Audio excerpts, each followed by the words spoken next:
And with that, I'm going to presume that we are in fact live. We are indeed, yes. X-Pulse. Well, Yep, definitely alive. Bit. to those who are listening, hello. To those who aren't, fuck off. Yes, welcome to our viewer. Right. Probably just me. Waves to self in mirror. Most likely. Well, hang on a moment. I'm going to tune in. Let's see here. There's your channel. There is an episode that is live. Can I hear myself?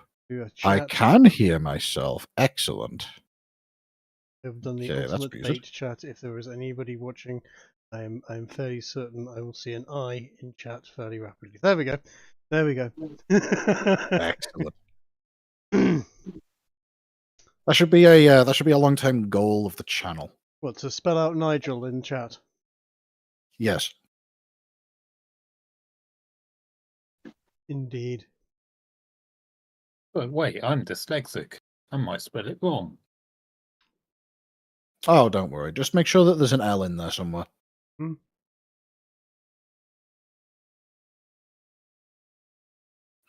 And no R. Definitely don't go trying to spell an African country. No, definitely not. Yeah, that's a very hazardous challenge if you only speak Japanese. How do I spell Nigel?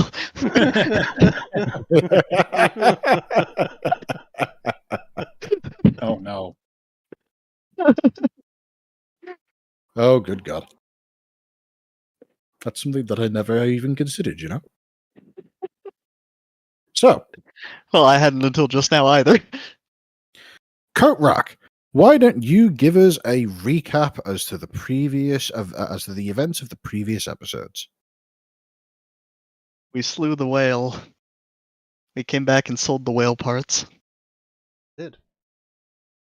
And then we went to the park and drugged a load of people. You did that too? That's strange. That's what good citizens do. We caused a strange little impromptu parade. Yeah. We caused an impromptu parade that had a few people wandering about and getting into the festive spirit, and then promptly gassed them all. Yep. Gassed them all with happy juice, yes. But still gassed them all. Yes. Then they started. Well, that's quite a euphemism, isn't it? Cozying up to the giant whale scrotum we gassed them with. Yep. Which I now have as boots and trousers. Kiki, I have to ask. Bits too. Why? Why? Why? I have just looked at the world map. Why? Why what? Why what? What about the world map? Are we talking on about the right, above the name? Is that a sim? I know it was. Oh. I know it was Kiki. What do you mean? The Earth with a halo on a foot with the diamond. I don't know why either. Why? Hey, Ginger, your universe might be on fire. It looks like. Oh, how so? The most northern point of your continent. Hang on. Let me scroll over to there. Oh yes, look at that. I think Kiki's been very busy. You realise that I'm currently on a like, remember that little crappy computer that I offered you to play on?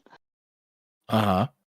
I'm using that. I'm not going to be sat here managing to draw things. A likely excuse. Look, Kiki, I have full faith in your ability to deface this map. Well, or face it in the case of the northern part. That's a pretty decent face, actually. Quite enjoying the tea. So, in the current circumstances of the party, we will go over each person one by one. I already know what Ez is going to be doing for the next however long he wants to do, which is to train a bear.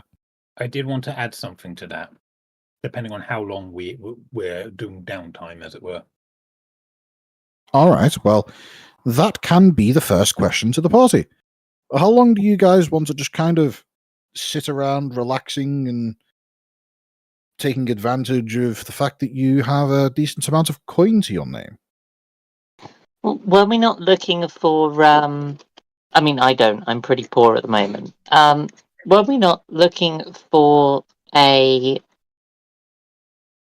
magical weapon or something? A magical set of instruments in one of the mountains? We were trying to track down some information on it. There was something about that a while ago. You heard from a passing fellow, I believe, over in the town of Nobblesgate. Well, town, more of a village, really. And I believe what you heard was that there was some old rumor of some magical musical instruments within an old abandoned gold mine found to the south of Donheim. Yeah, and this was like our route on the way, wasn't it? Well, originally, your plan was to stop off in Varpak, find some mounts, and then travel northwards, but then you kind of discovered the opportunity for interdimensional travel, and that became the new thing.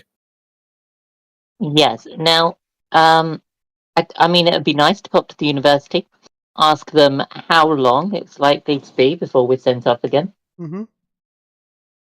Just so that we know whether we're waiting here for months or waiting here, or it's worth us going on an excursion somewhere else for a bit and coming back.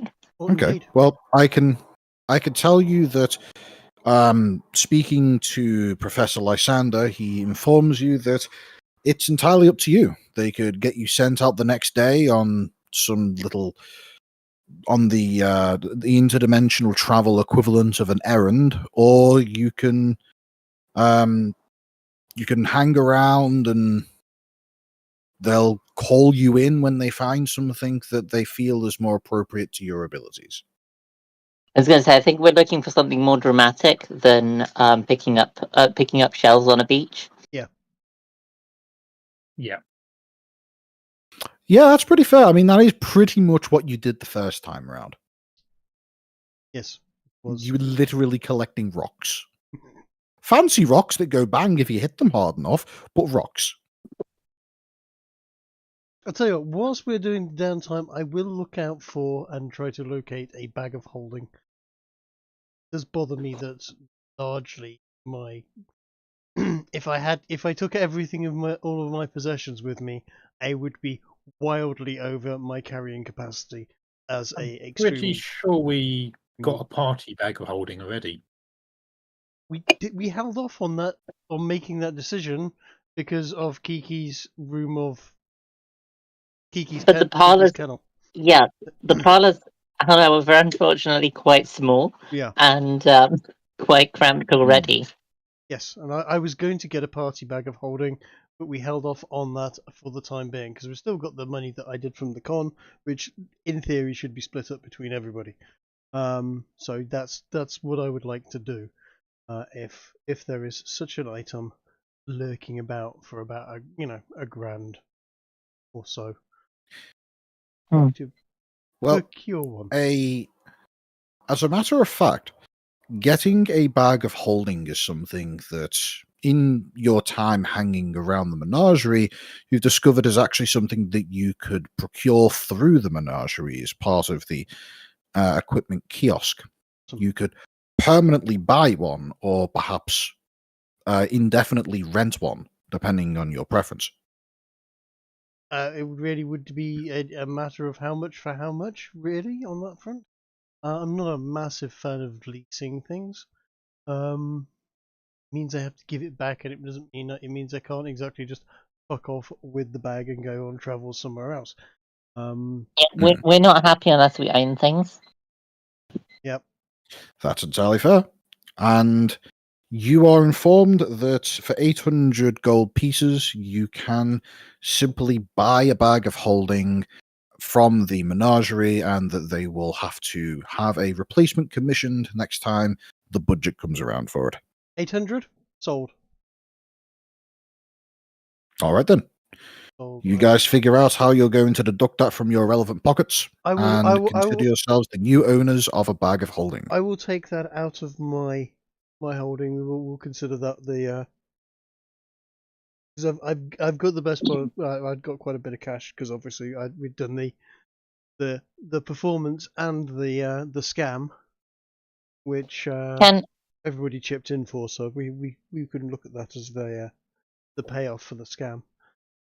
Can we double check just in case Go on. that the bag of holding is safe for people to have on their person should they wander into the parlor? You don't know how to test that other than by testing it. Why I not? mean- We're at a University of Wizards. Why not Yeah, find someone and ask them? Because the parlor is something that has been custom commissioned as a one-off thing. This is the first time such a thing has come about. It's the a person who made modified. The person If who it- made it gave, if memory serves, the person who made it gave Piper the assurance that he was quite confident that it would be fine, but could not give a seal of guarantee. And also said that if she ever finds out, he would love to know.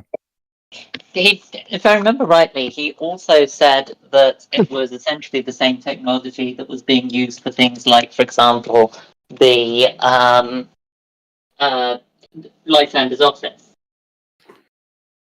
Indeed, it was it basically what it is it's the summoning of an interdimensional pocket that is then permanently maintained, and whereas using a magical spell like Magnificent Mansion to create such a space temporarily is possible, creating such a space permanently is rather expensive. Hence the reason why bags of holding are usually relatively small and also have all of that extra bulk to them to kind of maintain the opening.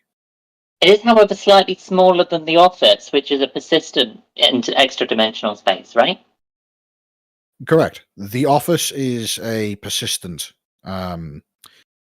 Lysander's office is a persistent space. So is the parlor. Right. So it has been done before then.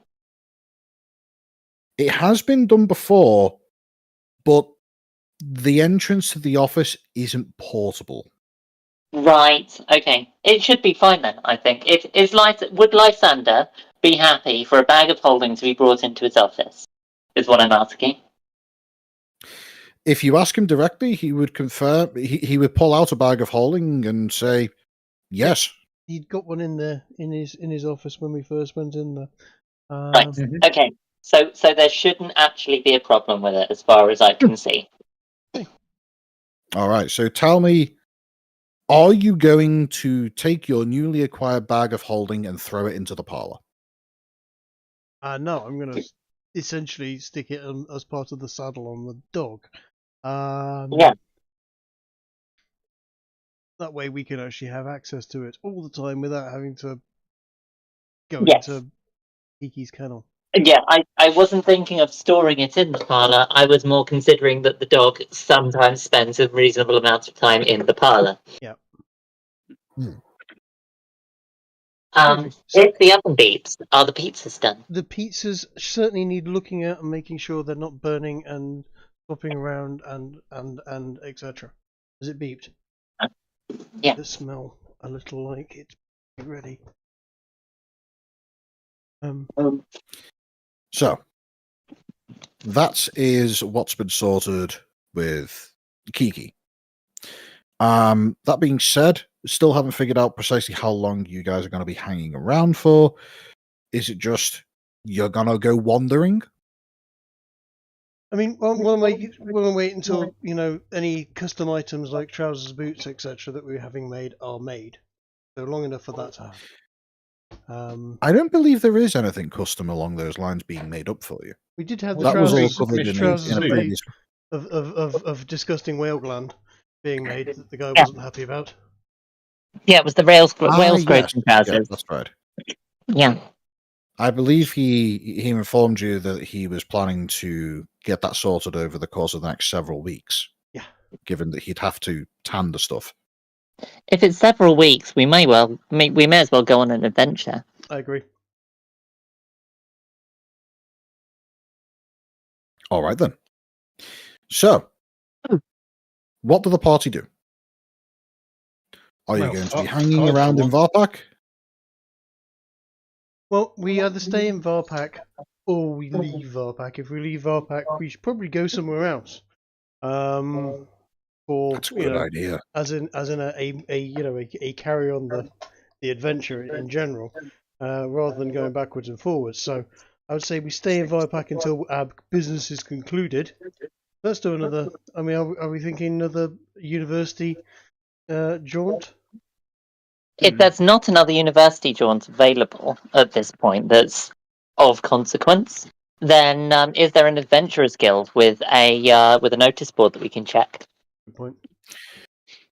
Well, give me a moment. I'm just going to roll a quick d4. The classic notice board outside the tavern. Love it. You're not able to find a notice board outside of a tavern, but with a bit of asking around and inquiring, you are able to find that there is a kind of like volunteers work kind of thing happening. We're not looking for volunteers work. We're looking for adventuring jobs. We're looking for heroes for hire required. Something we can write a story about, you know? Yeah. You're looking for pay. Mercenary work. Yeah. Right. You are able to find some. Does somebody who happen to have spiders in his basement, for example? Yeah. Or maybe he's struggling with a very big rat. Well, there are rats in our cellar. Please wipe them out. Build a bloody skywell. I think we can do better than rats. I know. It was just the meme, you know. Or maybe the local church is being kept awake by scratching noises in the basement and wants us to investigate. I don't know. All I have to say to that is oy vey. Maybe I I would keep say that scratching in your- the basement. I would say that your party goes and visits the same office where you got the Earthwind and Shire charity organized. And in doing so, you are able to, as you're inquiring as to the existence of, like, basically odd jobs, handyman stuff, and other bits and pieces that need doing, a dwarf in what you're going to assume is some level of official attire, not armor as you have come to previously expect from the likes of guards and things, but like almost wizard robes. It's odd. It's kind of like robes but made of leather. It's very dwarven-esque in its overall style. And as he approaches you, he says, as a matter of fact, there is something that somebody might be able to help with if you've got some time to kill. Go on. Time to kill. Well, what would you like killing in this time? Hopefully nothing, but potentially something. Here, follow me, and we'll talk somewhere a bit more private. And he turns around and guides you all over to what you presume to be some kind of office. There's 2 available chairs for the 4 of you, and I take a seat. that is assuming that is assuming that all 4 of you are there, which I presume you are. Mm-hmm. And upon you all entering the room, he sits down and offers you all a small scotch and says, Right. It's actually somewhat convenient that I've spotted that there's a group of people like yourselves. I can tell from your overall demeanor that you're itching to get something useful done.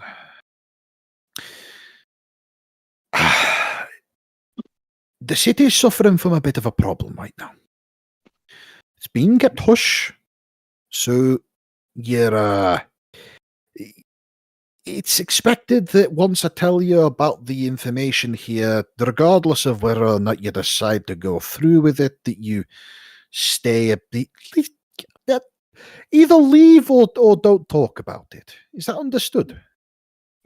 He looks at you all for approval. Go on. Sure. Indeed. Right. There has been there's been disappearances. It's nobody that would go amiss, mostly. Think the voluntary homeless beggar down the street suddenly stops showing up for his weekly haunt, and the odd orphan child complains that the best friend's gone missing, and things of that nature. Just the people in the people in the city that either don't have an interest in becoming part of the society or just kind of can't for one reason or another. How often are these disappearances? Well, that's the thing.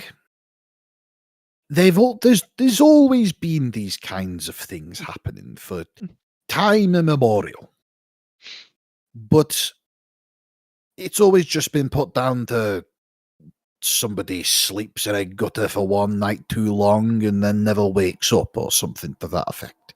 There's always bodies being found in unsavory locations and such. But recently, the number of such findings has been going down, whilst the number of disappearances has been going up, which tells me that they're not just passing away within the streets, they're being taken, and that's a problem. I've been personally trying to look into it, but I haven't been able to find much. And the only reason that I can suspect for not being able to find much is that it's been explicitly hid. I'm afraid that's really the best I can give you. Whereabouts The are these disappearances happening? Is there like a regular spot? No, and that's the exact problem. It appears to be happening just about everywhere in the city. There's a slight tendency towards the north where there's the harbour on the lake, but that's about the only pattern that's been able to be nailed down. Besides that, I suppose the only other connecting point can be that, as previously mentioned, it seems to be preferentially people that would go unmissed, unnoticed, once missing. You know, we've actually experienced something like that ourselves. We did have another member of our band, but they've recently just too. Oh, is that right? Rip Motch. I was gonna say, was that permanent or just today?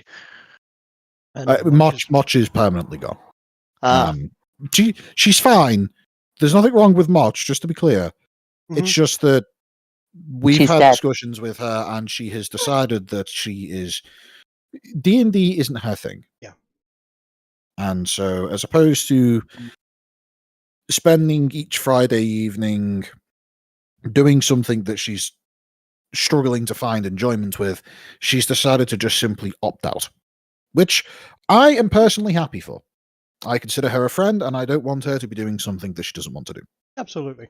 Absolutely. Makes sense. And this But time, yes, we won't be having time Motch and Reeve anytime soon. somebody has left the D&D group, and it wasn't you driving them out, Coat. Congratulations. Huh, yeah, that is a thing that happens. Sudden moment of realization from Code. Oh shit. Or like I'm the remembrance. Mm. Either that or, oh no, I missed one. Oh, why is this? Oh, I mean, it could have indirectly caused it, but you know, I'll figure out justification for that later. As far as Coatrack is concerned, Motch is the one that got away. Player of campaigns, remover of members. I'm a man of many titles.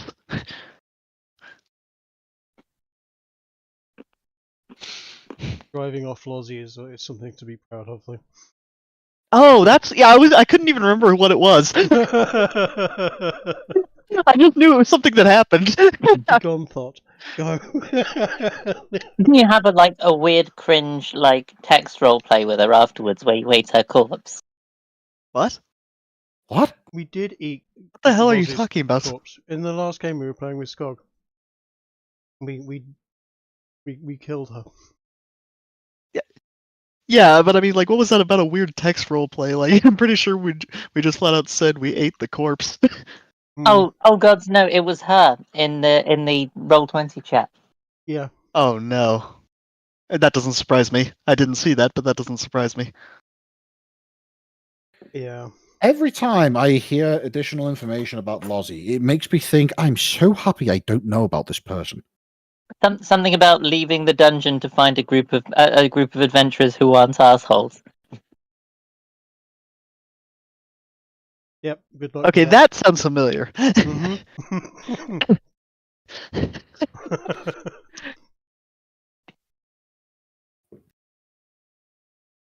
I'm sorry, if you're just going to be all cringe and ooh all the fucking time, then you are going to get driven out. I wasn't even that aggressive about it. It was just No. really annoying, and I said it was. Yep. It was. And then when the reply was that no one else finds it that way, I said that's not true, and people backed me up. So, getting back to the events of the D&D game. Yes.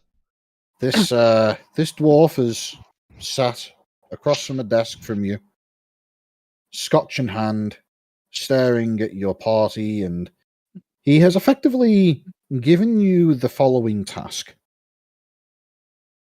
Without any ability to be able to officially endorse your activities for the sake of, plausible deniability and the like, he has requested that your party investigate a growing epidemic of disappearances. He cannot list any hard and fast stated reward, though he has stated that you will have his personal gratitude and thanks, and he will be in your debt. Do you have any particular cases of this, or is there anyone we can actually sort of, I hear your daughter went missing. You knew where she was when she disappeared. Was she perhaps talking to a film producer? Or it sounds to me like a perfect excuse to disguise ourselves as some vagrants and have someone go missing who can easily be tracked. Well, he thinks for a moment and says, well, given the fact that you're inquiring further, that sounds to me like that you are indeed interested in looking into this on my behalf, for which you have my thanks. You can call me Grum Shiftbeard. From? Hi. He looks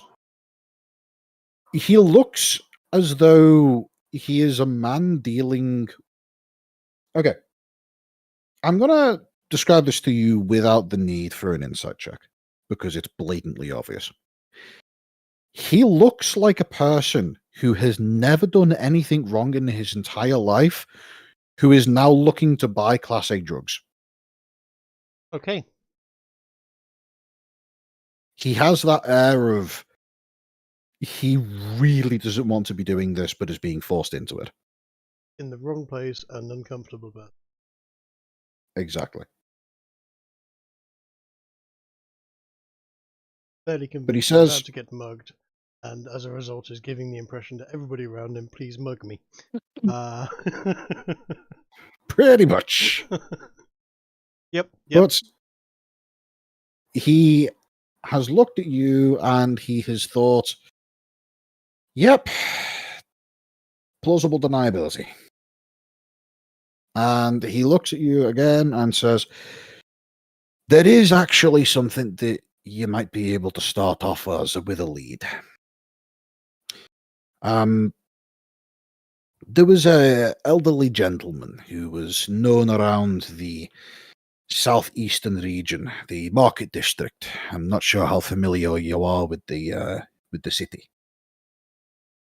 He basically sell trinkets and things of that nature. He was known locally as somewhat of a I don't know what you'd call it really, like just somebody who'd sell knickknacks and things of that nature. A hawker? A peddler? Nothing that. Yeah, something like that. But pleasant. Somebody who would he had a positive impact on his local community. The stuff that he'd usually sell would be stuff that would be picked up by tourists and the like. Dwarven knickknacks and things that looked as though they'd be for decent souvenirs or gift for loved ones. And, he's one of the more recent disappearances. The reason why I put you in his direction is because, unlike most, he actually had somebody that was interested in his continued existence. And now that someone has been making quite the fuss. It also probably means he's left some things behind, like dirty laundry that has been recently worn, for example. Something that we could set one of our dogs on to track. See if we can follow a scent. Aye, that's entirely possible.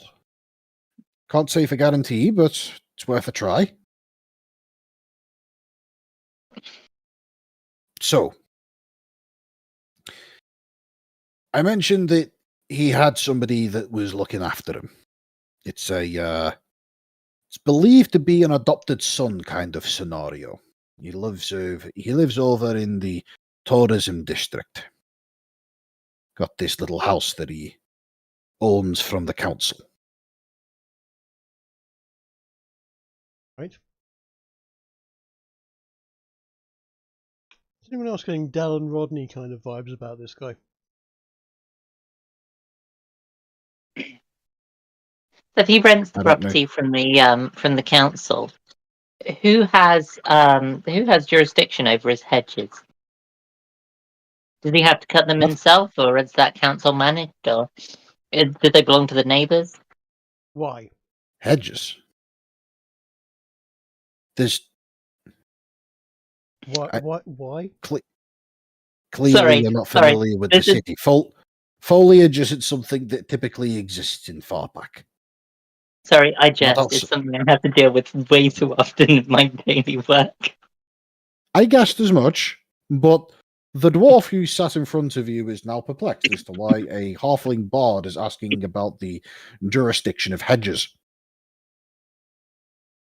But in any case, he gives you an address and simply then says, "Look, that's the best lead I can give you. And if you're not able to find anything, I ask that you never make any attempts to contact me again."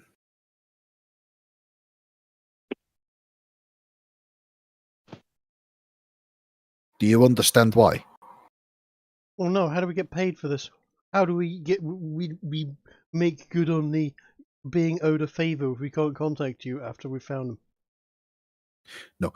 If you're not able to find anything. Ah, if we're not able to. Okay, yeah, well, that's fair. What if we you just find wanted a drink? If you find We'll contact something, you for a drink? I mean, it might be best if not, quite frankly. This is something that I've already been stonewalled on, and I'd rather not have further. I don't know who's trying to stop me from looking into this. I want people to think that I've given up, which is why I'm handing it off to strangers. If you're wondering why I've approached your group specifically, well, there's no nice way to say this. For strangers, you're awful strange. Ah, you're after a low profile. No, I'm after the services of people that can be reliably expected to bugger off in short order. And given that I haven't heard of your little troop recently, if I had to guess, you're either new here, or you've only recently come into fame.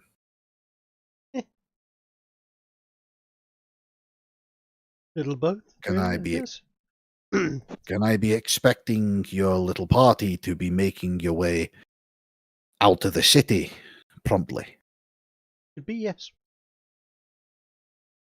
Good. Good.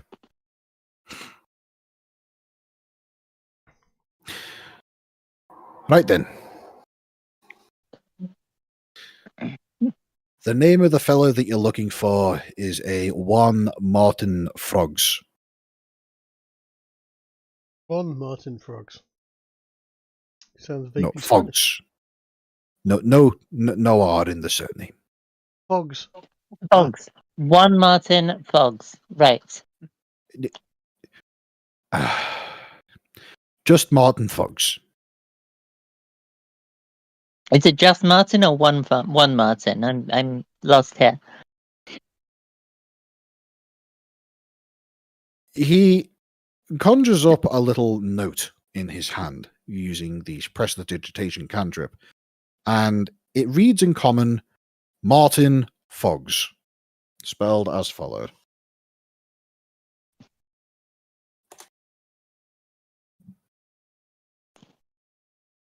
If you can see that in the Roll20 chat.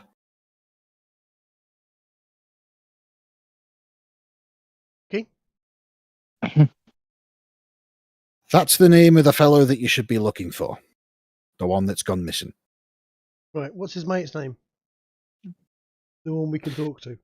The one that you're looking for, he's I don't actually have his name on record. But you should be able to find him in the address.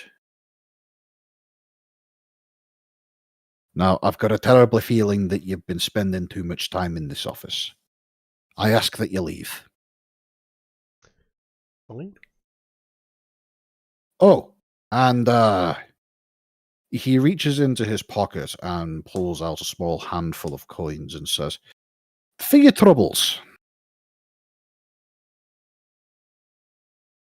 And assuming you take said coin, you look at it and see that there's 4 platinum pieces and 3 silver. I see. Take a platinum piece each. Yeah. And stick 3 silver in the bag of holding for the party. Sure.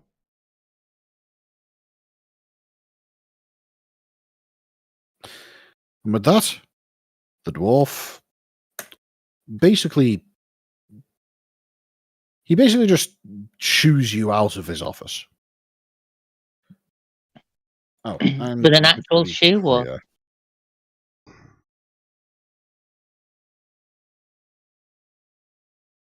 that's the name of the dwarf that you are Oh, talking. Shift Beard. I was concerned about the smell as well. Yeah.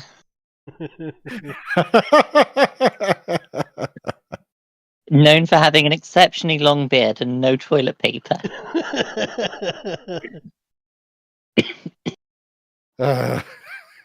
Christ.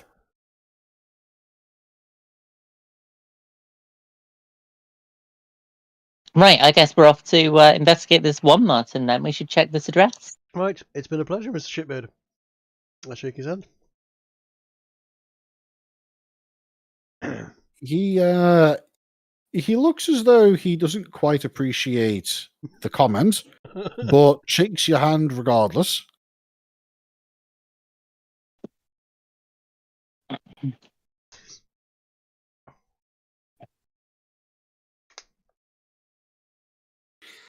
So, Right. you've been you've been somewhat unofficially hired, I suppose, would be the Yeah. best way to describe this. It would seem we have to make our way to the market sector. I think it was the market sector, is it? And It was see the if tourism sector. that's where his Indeed. friend lives. Yeah. And There's just to be clear, there's the city is divided into three parts. There's residential in the southwest. There's tourism. No, wait, not west, east. There's residential in the southeast.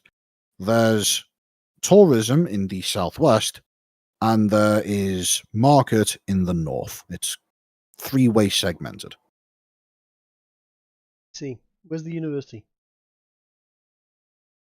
The university district is in the center. Think Right. spokes on a wheel. The Gotcha. university district is the hub. Gotcha. So I think we've got the first verse of our song then. It's the tale of one Martin and his disappearance, and the brave adventurers sent forth by the dwarven councillor Grunt Shitbeard. Grunt Shitbeard, indeed. What? Yep. No, naming no names. Names changed for privacy purposes. I think that's sufficiently changed, don't you? I think that covers our policy. Yep. He Right. certainly won't be trying to claim that you were impersonating his likeness. No.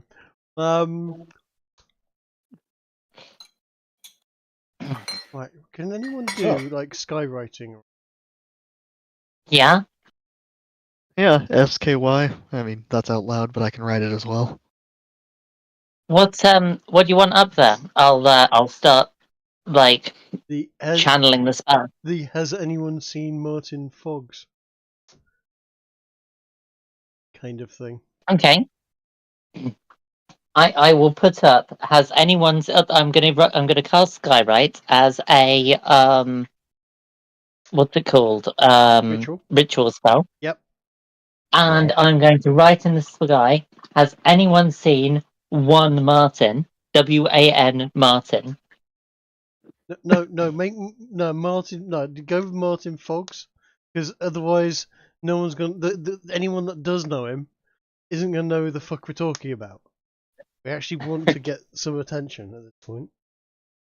Do we want to put Okay, Shitbeard wants to know No. in there or? No. Okay. He did ask for a bit of discretion on that front. I'll put a note up. Where are we staying at the moment? Staying at the university. The university, aren't we? I'm going to put up any information regarding the missing Martin Fogs. Please see Earth, Wind and Shire in the university. Is that a lot for skywriting?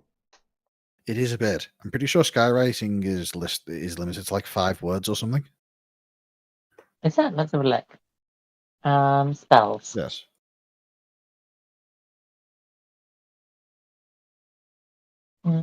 Right. Up to 10 words. Oh, we'll just do it in German. It'll combine a bunch of the words anyway. Yeah. Well, God. okay. You can do that if you want. Piper, do you know German? Or perhaps Gnomish? Right. I'm going to put up there. Yeah, just I'm gonna don't put pause up- between half the words. Have you seen Martin Fogg's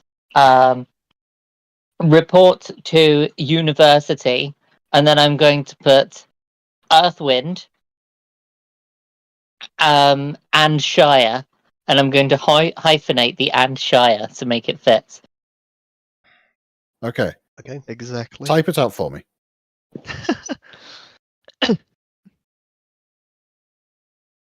I would presume that that's relatively easy to type out. Also, why Yeah. does it have a spell save, DC? Where does I what don't know. say? In case Skywave the is sky wants to apparently has resist. Yeah, I guess so. Just in case you accidentally incorporate an air elemental into the clouds, I guess. Air and elemental that resists the spell, so nothing gets written. Oh no, only half of it gets written. No, just one of the letters just drifts off and turns into a giant middle finger. It changes it to a hard R, so you actually get in trouble. There we go.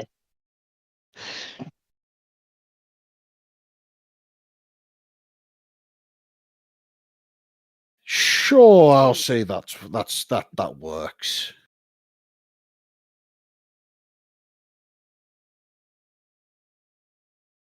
The skywright appears in the sky, and you see a few people look up, and it actually doesn't take all that long. About 30 seconds or so pass. And you quite promptly see just another skywrite appear nearby. It just reads no. And then another one that also reads no. A few minutes later, you see another one that reads I know Martin Frogs with an R and only one G.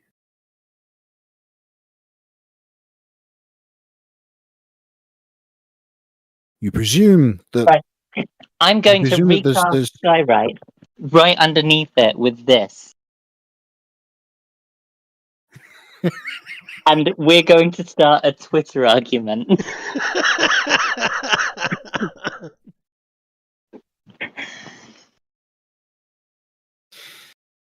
Yeah, you notice that it appears as though whereas your ritual takes 10 minutes to cast, a lot of the immediate responses seem to pop up in seconds. You presume that there are some people spending spell slots to fuck with you right now. Mm-hmm. Oh my god, But, they're paying into the microtransactions in order to get priority messaging. Yeah, they've got Skywrite Premium. pretty much.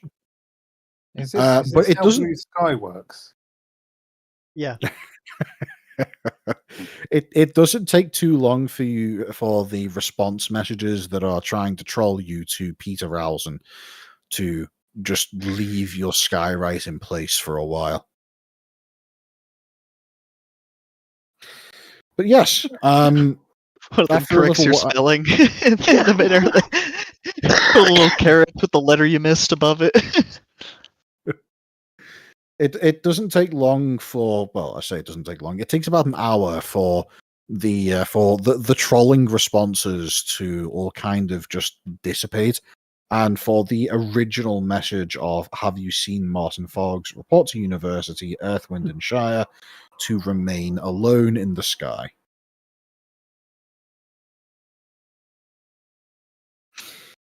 And yeah, that happens. What do you do next? You're currently not in the university district, bear that in mind. No, Are we but they in can leave the a message. same district that the guy said he worked in, or where he'd last been seen. Worked in the market district, ran around there, and his mate lived in the forest. In the tourism district. What district? I'm not are we sure if I miscommunicated this, but the situation was that Martin Foggs, the person who's gone missing, lived in the tourism district, but sold his wares also in the Market in market district. Yeah, What he district are we? and you're currently in the market district. That's where you had this little chat with the dwarven council fella. With Grum Shitbeard, as apparently his name has come to be known. No, Grunt. Yes. Ah, yes, Grunt.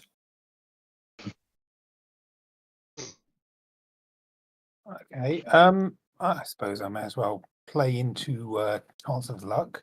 I'm gonna look for someone who looks like they're not a tourist, and just ask if they've heard of this Martin Foggs guy. All right, I'm going to say roll me a check. Investigation. Investigation. That's not one of my best. I mean, I but would okay. go for someone that's not a dwarf. Well, this is a dwarven city, right? Yeah, so anyone that's not a dwarf is much more likely to be a tourist. Well, I don't want a tourist. I want a local. I think what you actually want is an urchin. Yeah, homeless person or urchin. Good idea.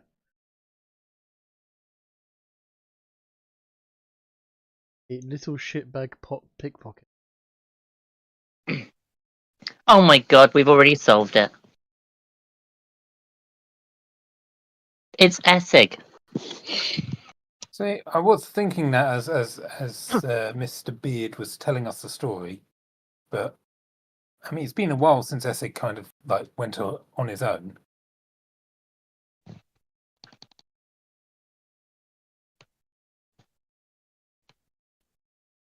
Ginger, I rolled a 13 on investigate.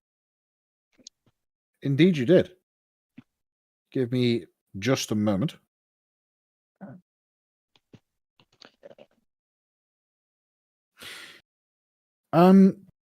You make your way over to somebody that you suspect might have some idea as to who this Martin Foggs is. And the person that you end up making your way over to is the most poorly dressed looking elderly dwarven woman that you're able to find.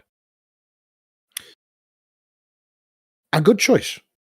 For upon asking her, she looks at you and says, "Oh, yes. Not for a while, though." She looks suddenly, she looks as though a thought of concern has just realized in her mind as she says, No, I haven't seen him in a while. Why do you ask? Trying to find him. She suddenly, her brow furrows at you and she says, "Oh, you're not trying to arrest him, are you?" No. I'm a bard. Do I look like the arresting sort? "Oh, I don't know. You might be one of those undercovers."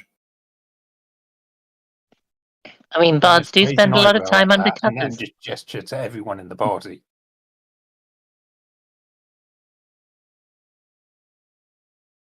All right, well, what do you want with me? Well, if you say you're familiar with him, could you say like when did you last see him, whereabouts. Okay. I saw him.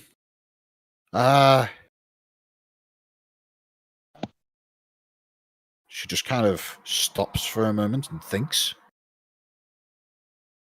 I saw him, but I don't know where.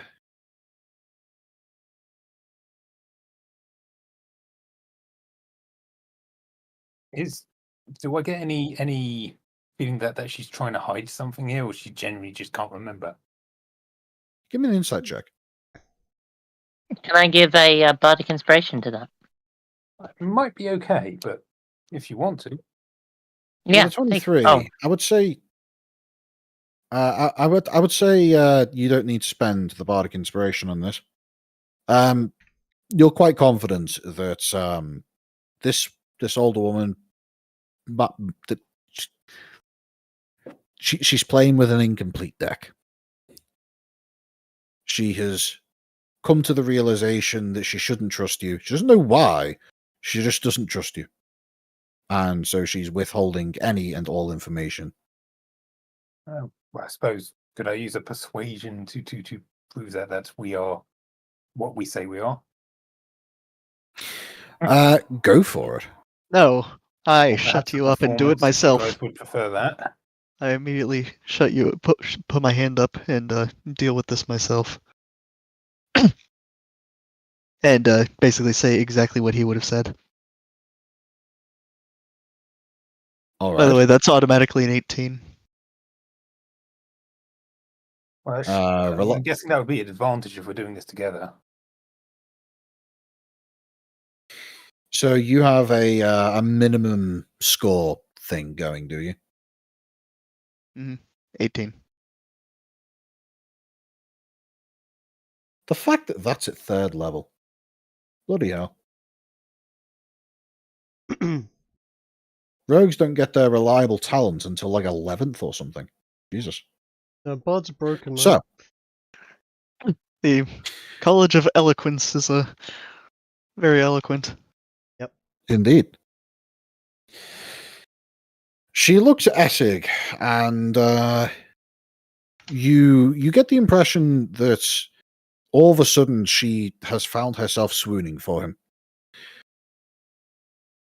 And she looks at you. She looks at you, Essig, and says, "Oh, I'm sorry. Could you say that again?"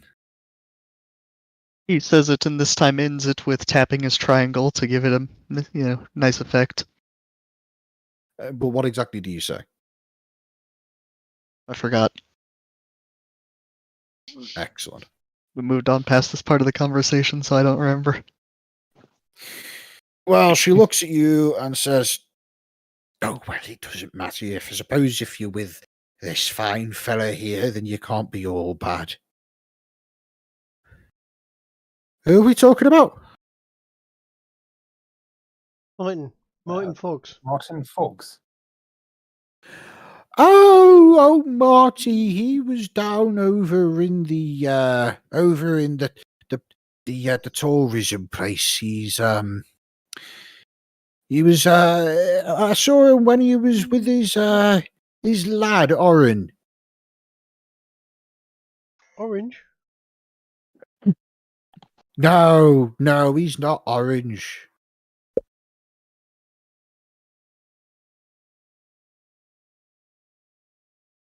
Oh, wait. Yes, please. And she pulls out a hand.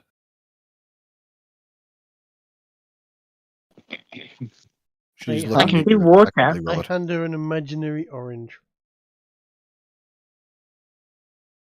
She looks at the imaginary ball that you just gave her, Mm-hmm.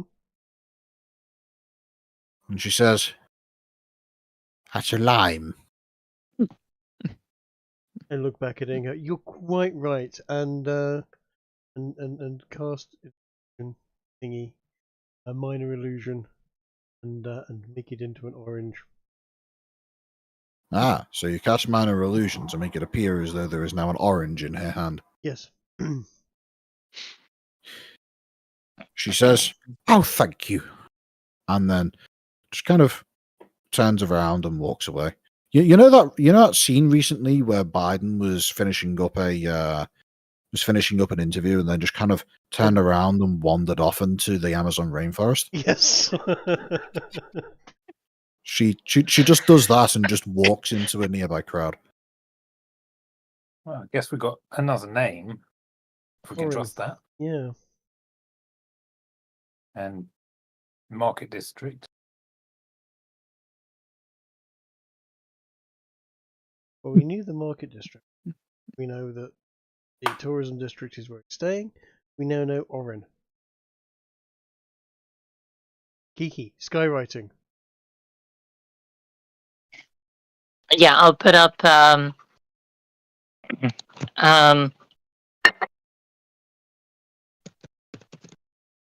Orin, Might and Fogs, mate. Earth, Wind and Shire are looking for you. Come find us. Something. I'm going to put this up underneath the other skywrite. What was his name? How was his name spelled again? It is Fogs. I knew I was missing something. There we go. I'm going to put this up underneath the other skywrite. As you throw up that second skywrite, the first disappears. Oh, that's concentration, isn't it? Yes. It is. That's okay. Quick, someone make something loud happen by the skywrite so that it draws his attention. And then I'll swap it back. I can do a thunderclap where we are. I don't think I've got anything that can do it at a distance. I got in the Minor way of- illusion has a range of 30 feet. Yeah, much in the way of that. I don't think silent image makes a noise. Now, hold on. Are we expecting any actual combat today? Actually, never mind. Even that only has a 60 range. Because if you really want attention, I could Yeah. cast Shatter in the sky. I was thinking the same thing.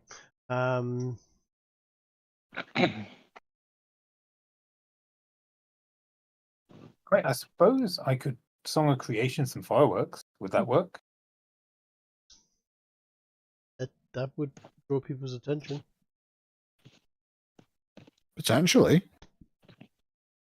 I would say roll me an intelligence check as to your ability to create fireworks. Well, it depends on how familiar. It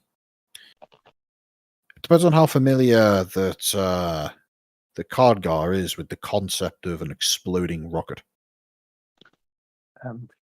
Or raw intelligence, or Yeah, just roll intelligence. 9, unless I'm inspired. I would say Cardgar has a thought on his face, and after a moment you see him conjuring up his Song of Creation, and upon its conclusion you see materializing in front of you all what appears to be like a kind of almost mason jar kind of thing, except it's made of solid stone. And you know, Cardgar, that if you were to hit this with a large implement like a hammer or something, that it would produce an effect that would bring attention to the sky. Well, this is a thunderstone. You're not entirely sure what it is, but whilst you were singing your Song of Creation, you were wanting to manifest something that could make an explosion in the sky, and you suspect it probably might do something along those lines. Maybe. Is it a sealed, throwable pressure cooker? I mean, does anyone want to like investigate what I've created, see if they know what it is? No, I want you to hit it. Sounds more fun. Okay. Anyone got a hammer? You've got an axe. I will say you are confident that slapping it with the flat of an axe would work. Am I confident it won't destroy the axe? Dude, it's Reasonably. your good. It's your guitar. You're supposed to like Hendrix it every now and then. You're part of a band. All right. So is this an attack roll, Ginger? Yeah, go ahead and make an attack roll. This is not going to end well, is it? All right. You see as Cardgar rears back with this axe in the middle of this somewhat crowded street and slams it down on top of whatever this creation of his is. And as he lifts the axe back, you see it briefly glow a kind of yellowish green energy that you recognize from the Thunderstones. Upon this brief glow that lasts for maybe half a second, you see the outer casing of this thing suddenly shatter as if it had been struck by a great force, sending shards of this material off and into a small radius around you. Nothing with enough velocity to be able to cause any damage, but it's certainly a shock. And those of you who were expecting something along these lines, I'll let you decide personally who is who on that particular front, realize that whilst, yes, there was a bit of a bang, that something had been quite clearly launched skywards. And looking up to see, you see a large stone erupt into the sky and then proceed to detonate with a loud reverberating bang that sounds almost like when you toss thunderstones at the ground in the elemental plane of air, only more intense. In effect, Cardgar created a fireworks mortar shell, only without the light show. Nice.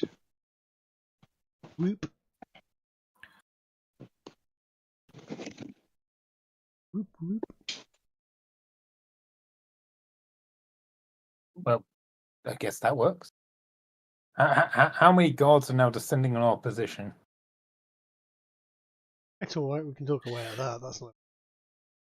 So, Well, as a I'm going to give. matter of fact, you look around and you see that there is a bit of a bit of confusion in your general area, and there's a few people kind of staring at your party like, what was that? I'm going to give it. You Go on, don't sorry. see anybody rushing towards your position immediately, but you suspect that if you waited long enough, that you might get somebody approaching you. Well, I'm going to give it enough time for me to ritual cast the Skyrite, which I'll have prepared while we were faffing with the pot, because it's going to take a while. And essentially, I want there to be enough time for what's his face to look up, Orin, to look up, see the thing, and then I'm going to change it back to this.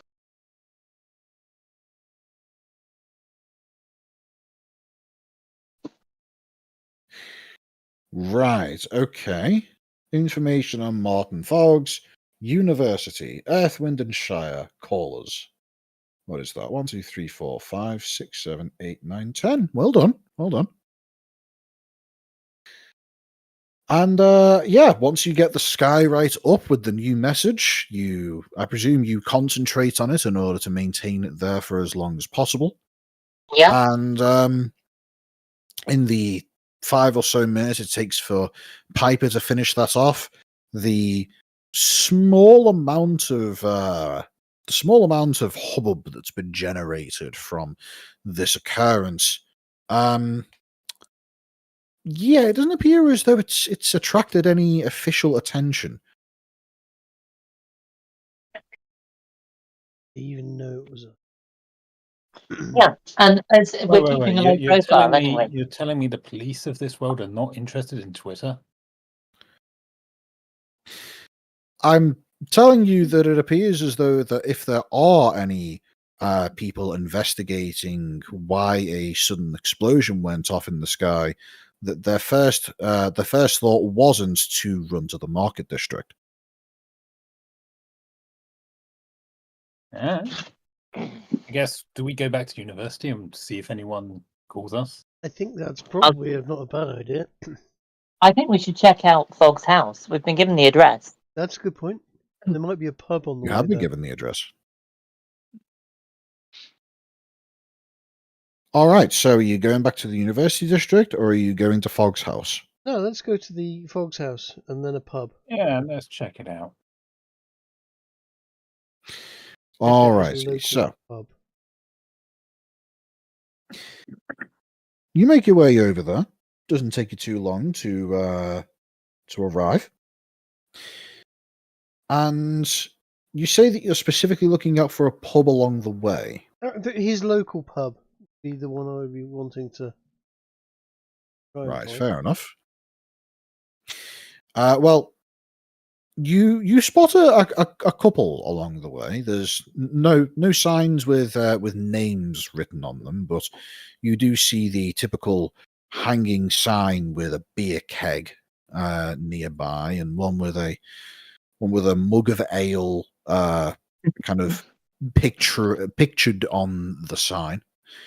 And upon arrival at the given address, you notice that it's a fairly standard-looking dwelling for the kind of thing that you've been used to seeing in Varpak. It's stone constructed, single story, but you strongly suspect that there's an underground element. And I'm going to hazard a guess that you knock. Sure. Before we knock, I want to cast a spell.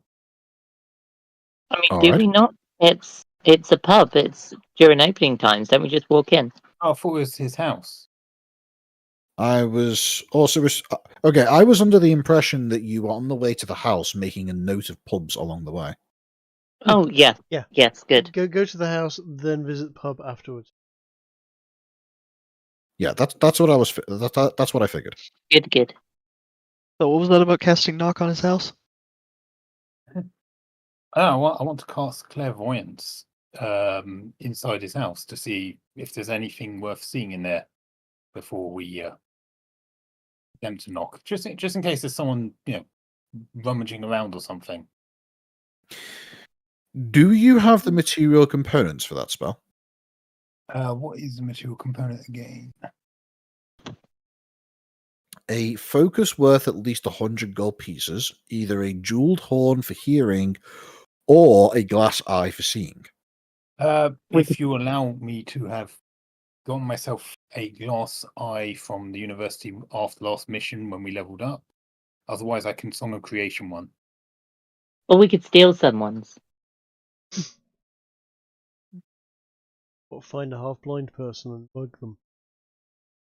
For their eye, yeah. Might So, not be worth 100 gold pieces if you did that. No, it's just a Just- focus that has to be, right? No, it has to be worth 100 gold pieces for it to work. But given the fact that Song of Creation is a thing, and I'm pretty sure at this point you are able to create items worth that amount, I would say you can, if you want to, use a Song of Creation to summon such a focus in order to cast the spell. Okay. Yeah, I should still probably get a hold of one at some point, but Probably a good idea, yeah. all right. What do my dwarven eyes see? You create an invisible sensor within range in a location familiar to you. A place you have visited or seen before, or in an obvious location that is unfamiliar to you, such as behind a door, around a corner, or in a grove of trees. Interesting. And I presume from the rest of that, it's just a matter of Seeing you or see hearing. from. Yeah. Okay. Placing the placing this eye behind the door. It appears as though that this house is currently empty. At the very least, you're even not any able to. furniture. You're not able to see any living entities within the house. It is furnished, however. You can see that there is a small coat upon a hook, followed by an umbrella, a very primitive umbrella, but an umbrella nonetheless. The house seems to lead to a a small doorway both to the left and the right of what is otherwise a staircase that leads down. And those two doorways, one of them is closed, the other one doesn't appear to have a door. The one that doesn't appear to have a door, from what you can see with the sensor, it looks as though it leads off to maybe like a small living space, perhaps a kitchen of some kind. Okay. I'm going to share this information with the party, and I guess also let them know I have sight beyond sight. Do we know what race Bug is? You don't. You can guess from the name, it's probably human. Probably. It sounds like a human name. It sounds like something from the Empire of Shadowmania.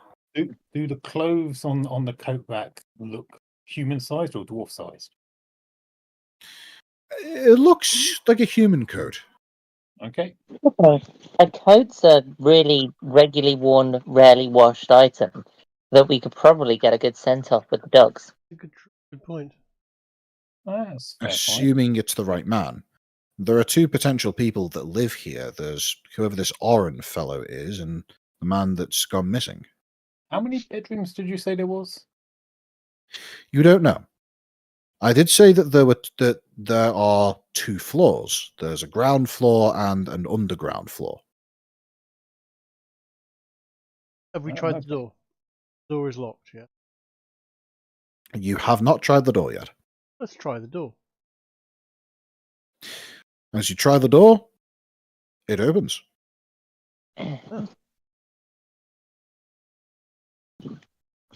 Oh, let's go inside then. Yeah. Okay. You make your way into this door, and as previously described, you see a small hallway leading forwards by about maybe 5 or 6 feet, and then there's a door to your left and right, or a doorway to your left and right, with the stairs leading down directly ahead of you.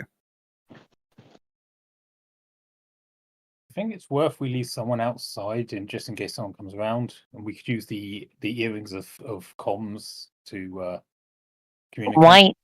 Why don't we just tie a bell to the door? Do we have a bell? Can you not make one? No. I suppose I'm burning through these creations very quickly. Yeah, they are his spell slots. Yeah. Oh, okay.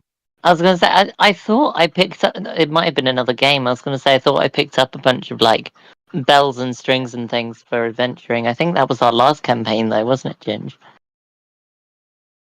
Hmm.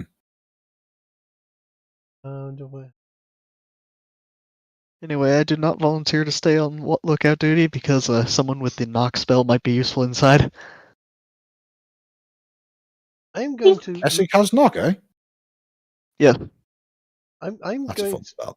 I'm going to rig up the door to my anti-light lantern, so that should anybody else open the door, it will open the shutter on the lantern, thus rendering them and anyone near the door pretty freaking blind.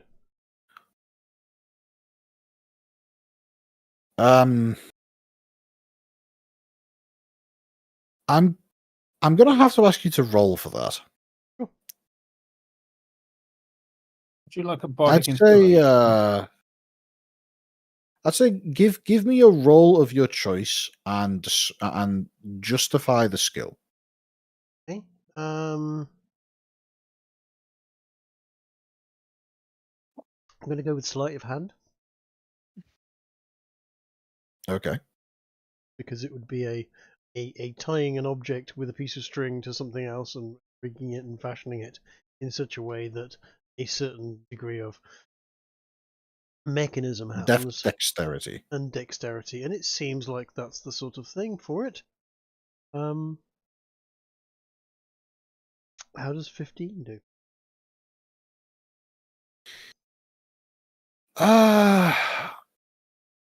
I would say you're nearly there. You could figure out how to get the string to attach to the lantern, but you don't seem to be able to get it to set up in such a way that the act of opening the door pulls the lantern, because it opens inwards, you see. Yes. So you What if he was inspired? I'll give you a bardic inspiration if you want it. Go on then. All right. I'll Roll take that. 2d6, pick the highest.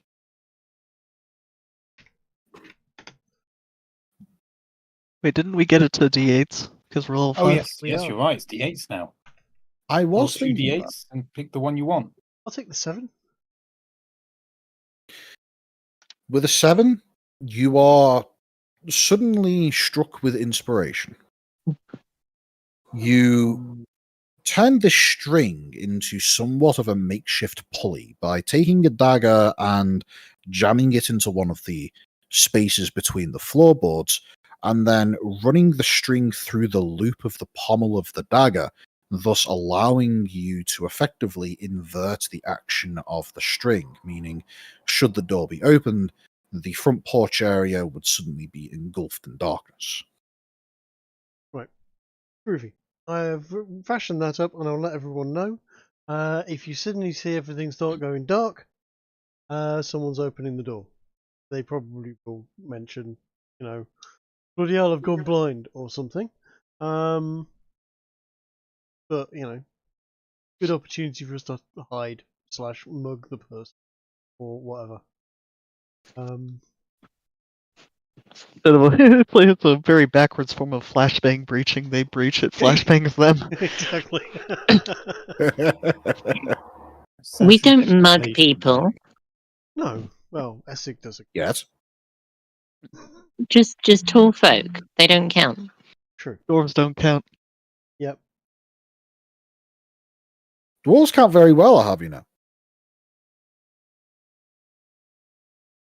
How else do you expect them to maintain their hordes?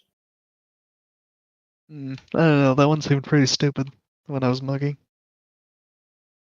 So,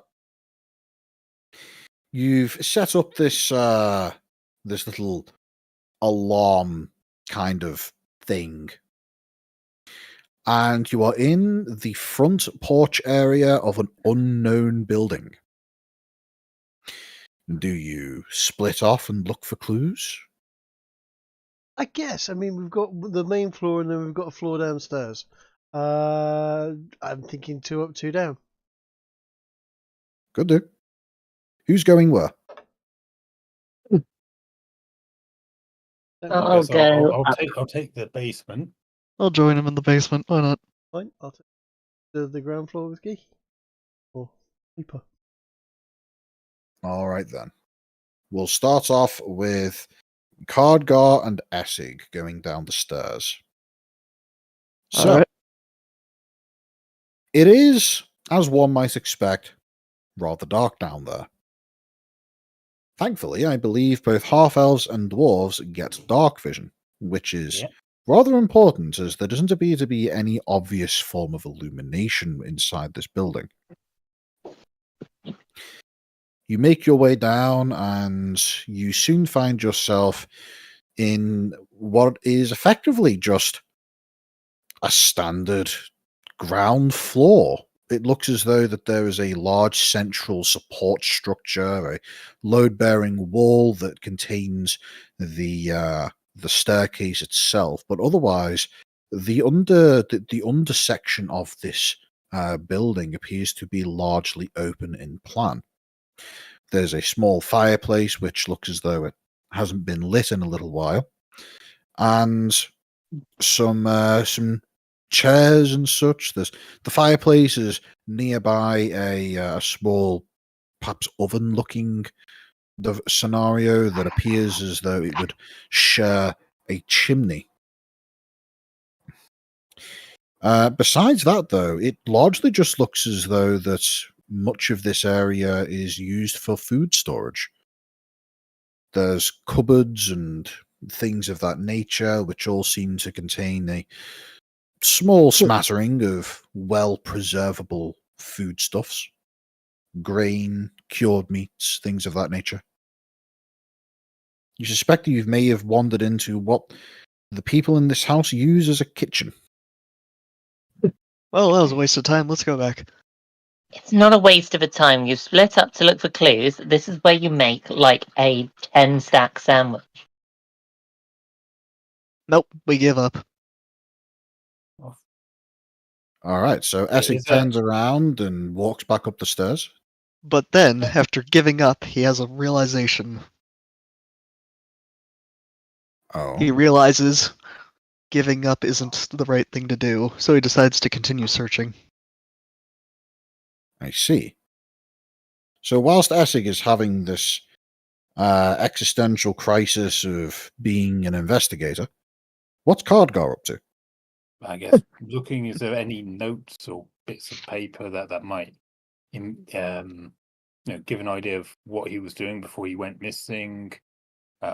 There's 2 people living here, you said, yes? You suspect that there are 2 people living here. You've been able to put a few clues together, and it seems as though that this is a kind of shared living space, possibly owned by one, but used by both. I mean, does the food look like it's really old, or is like they're freshly brought in food? Anything like that gives an idea that this place is still in use?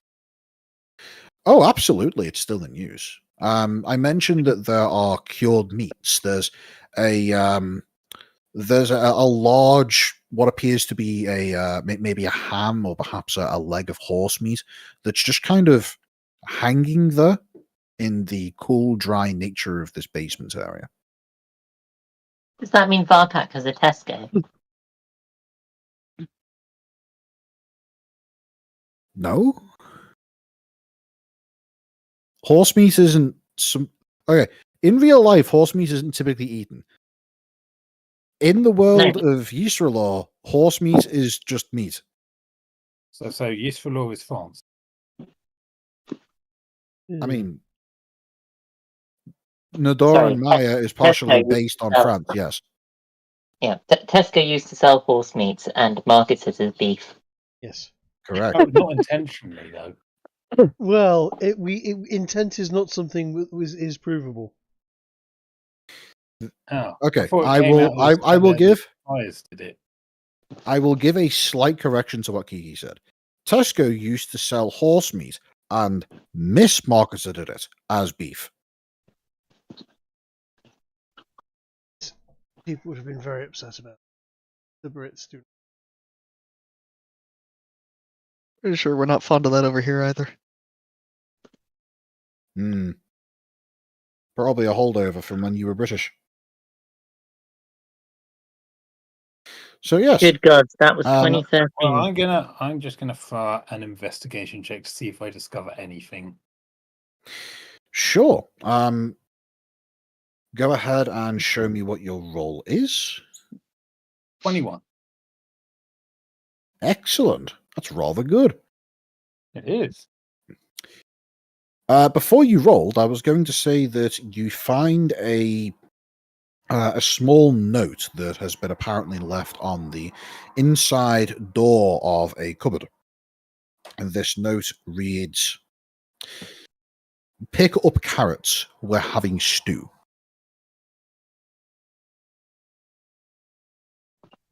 Oh, is that spelled with a T-E-W or, S-T-U? T-E-W. They're not going to be consuming some poor steward. All right, well, I guess there's nothing to find here. So, do you want since you rolled... Oh, yeah? I mentioned that was the note that you were going to find if you didn't roll. What you did roll, since you did roll and rolled rather well, you are also able to find that it appears as though that there is a pair of shoes in the corner. And getting closer, you also discover a second pair. And you come to the conclusion that it's not usually normal for people within the city to own like 3 pairs of boots, so you strongly suspect that one of these probably belongs to the missing man. Okay. Is there anything obviously different? Like there's one halfling size, the other human size. They both appear to be of a style that you would expect to accommodate a human's foot, though humans' feet and dwarves' feet are close enough that one could wear the footwear of another without too much discomfort. If there's two pairs of shoes and only one of them's his, that could mean that the other person who occupies this place is still in the house. Oh, you say that, but then who would store the shoes they use regularly anywhere but near the front door? These are being stored in the cold room. Indeed. That's weird. Or they're just not their shoes they wear out normally. That being said, as all of this little starting investigation on the underground floor is happening, there is also a pair of halflings making their way around the top floor. As you make your way around, you are able to see that this area is considerably more well lit, although the amount of natural light into the area is somewhat stymied by the other buildings that are rather closely packed around this particular location. It's almost terraced housing levels of packed in here. Don't know about you, Bobby, but I want to find his bedroom and read his diary. Go for it. I'm going to look around for any, loose floorboards, loose Well, hidden things, and any of the drawers and stuff that might have things in it. Well, before you go looking around, let me tell you what is easily able to be seen. Unlike the ground floor, which is largely open plan, unlike the underground floor, I should say, this ground floor does appear to be segmented out into different areas. Through the closed door that was on the left upon immediately walking into the house, you were able to find what appeared to be a bedroom. And whilst that bedroom appeared to only have one bed, it didn't take the pair of you long to discover that there is another bedroom that can be found upon walking around and what would be behind the staircase if it continued further up into a second floor. Connecting the front door area to the rear bedroom, there is a small hallway which appears to split off towards a small but long cupboard, which seems to take up much of this wall. This cupboard seems to contain a variety of bits and pieces that you suspect are used in the cleaning of the house. There's brooms and things of that nature, just general maintenance stuff, as well as a sack that contains what appears to be a small selection of tools for perhaps stone or woodwork.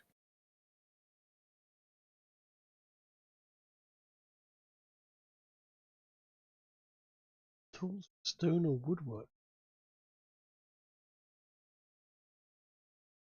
No signs of paperwork, debts, IOUs, etc. Even some of its trinkets or anything like that. Nothing that's been explicitly left out, no.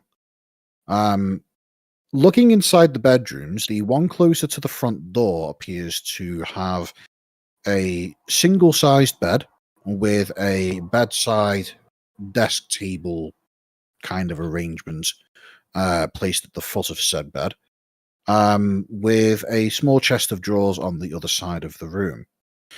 The other room is similar, except replacing the chest of drawers with a small rack that appears to contain a small variety of clothing, as well as a nice wide desk that, from what you can tell, appears to have a small selection of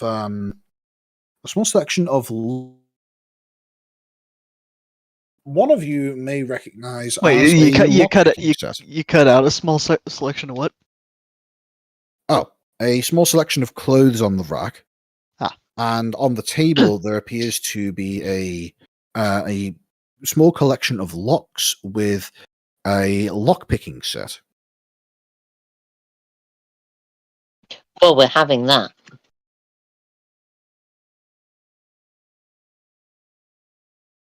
Indeed. I'll pill for the lockpicking set. That will come in Alright. handy. Go ahead and add thieves' tools to your inventory. Fantastic. Do you take any of the locks with you? There appears to be a variety of them, some of which are the kind of thing you'd expect to be embedded into a door, whereas others are more the variety that would be looked upon as more like padlocks and things of that nature. I mean, it just looks like he was practicing. Entirely I possible. don't see. I don't see a need for them. What about you, Bobby? Need for what? Sorry. The various locks he had alongside the lockpicking. The thieves' tools. He's practicing with those. I'm assuming. Yeah.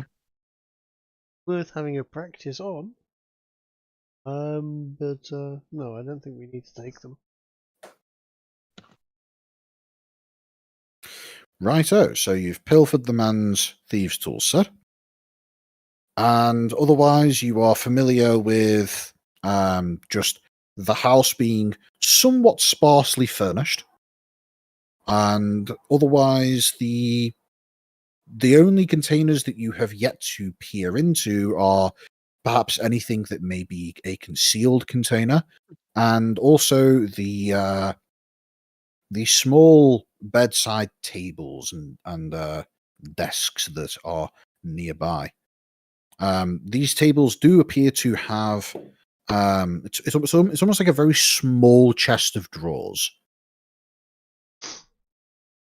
Can the dogs sniff anything out? Anything that seems to be buried in the floorboards or anything while we're here? Roll me an investigation check on behalf of the dogs. Okay. Do they get advantage for nose smelling? They actually, hold on a second. They've got the stats for them. Yeah, the Mastiff has advantage on wisdom perception checks that rely on hearing or smell. That's perception, not investigation. It doesn't have investigation as a thing, so should I just do a straight wisdom? No, this should definitely be investigation. The dogs aren't really looking for something like they don't have the necessary intelligence to know what to look for beyond just try to find matching scents. But you're not familiar with you don't know you haven't attuned the dog's sense of smell. I should put it that way. Dogs are very good at matching smell to smell. They're not so good at trying to find something weird, not unless they've been specifically trained for that. They don't have a investigation, an investigation stats. What's it based off? What's it rolled from? That's from intelligence. Intelligence. Okay, so that would be this then. Right. Frizz takes a sniff about and he makes his way over to a small doorway which appears to lead out into what you can only presume to be maybe some small crawl space or something along those lines. The dog is far too big to try and fit into said crawl space, by the way. I'm going to open it up and have a look inside. All right. Looking inside, you are able to see that it appears to be some kind of almost looks like an air vent. And towards the end of said air vent, it looks as though that you might need to reach a bit, or perhaps squeeze in. There's some kind of object. I'll I'll send in an Difficult to spot unseen in the low servant light. to get it.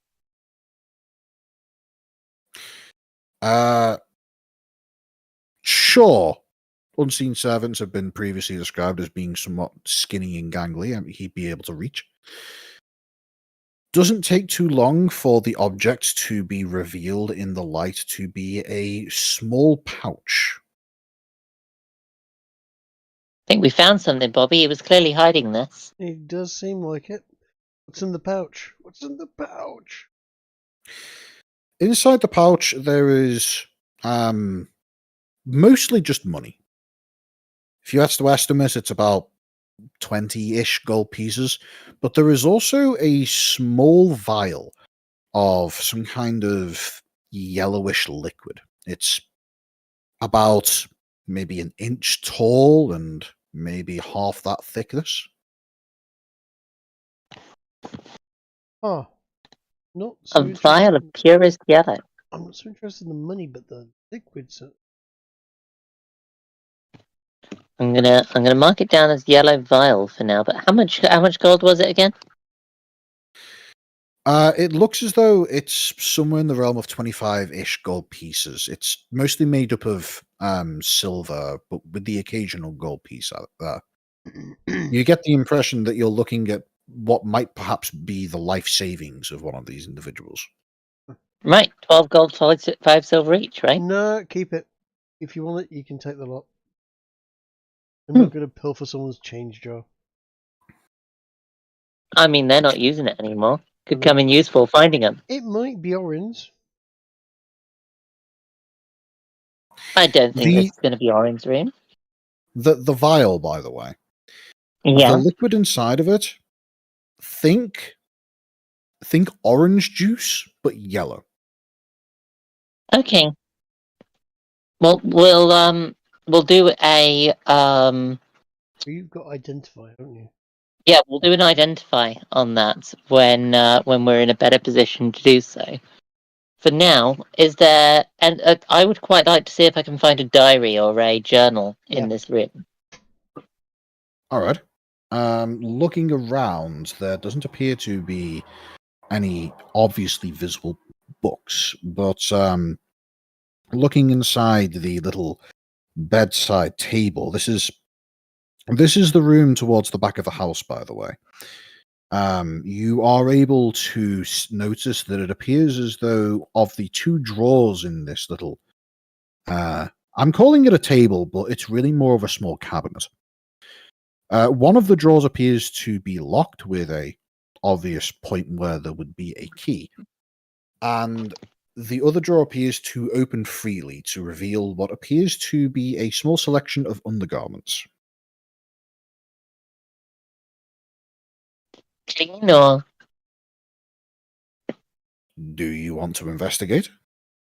I'm just thinking that's a really good scent for Fizz to follow. Yep. I mean, give it to the dog to smell. If he finds it fascinating and smells it a lot, it's probably a bit used.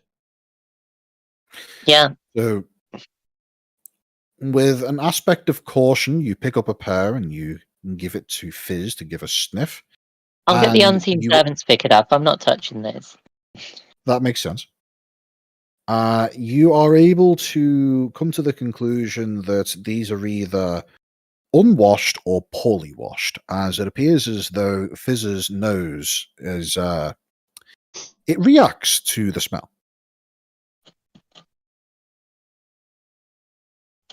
Well, we're either going to find orange or mist, fog. You're really trying to come up with creative renamings of these guys, aren't you? No, I genuinely forgot, and I thought it was mist. Martin Fogg. Martin Fogg, it is mate Orin. Yep. So,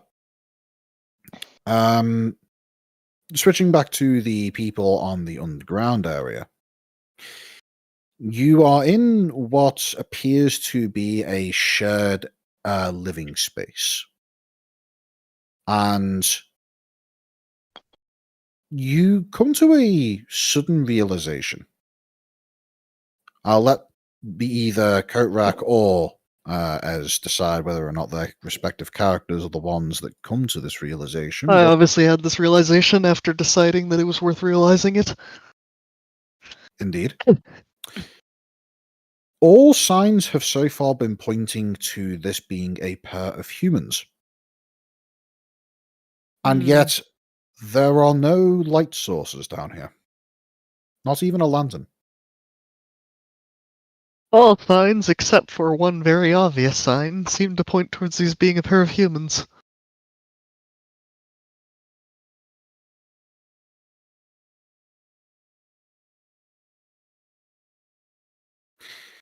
Do Essig and Cardgar have any discussions on this?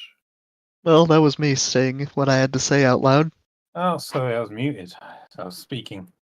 Ah. Yes, it seems that way. It's seems odd, unless they've got some sort of light source here. That maybe they bring a torch down. Sky.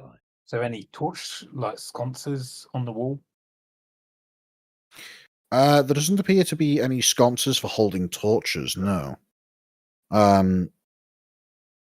Looking around, it looks as though that there would only be one obvious source of light here, and that would come from the small oven, which obviously wouldn't produce a tremendous amount of light, but the fire that would warm such a thing would at least produce some minimal illumination, but that's really it. So unless one of these two are magically gifted, there's really no way in which this area could be obviously illuminated. Is there anything else that we can see that might lean towards magical prowess? Looking around, no. Even the small oven appears to have a small flint and steel that would be used for the purposes of lighting tinder. So it appears as though these there's only two one are bloom, not yes? magically gifted. There's only one room downstairs, yeah? That's right. It's a large open plan kind of scenario. Think a donut-shaped space with a central staircase. I'll be back in just a minute. I need to use the loo. Okay. Well, okay. I mean, there doesn't seem to be anything else we can do in this room. So it might seem.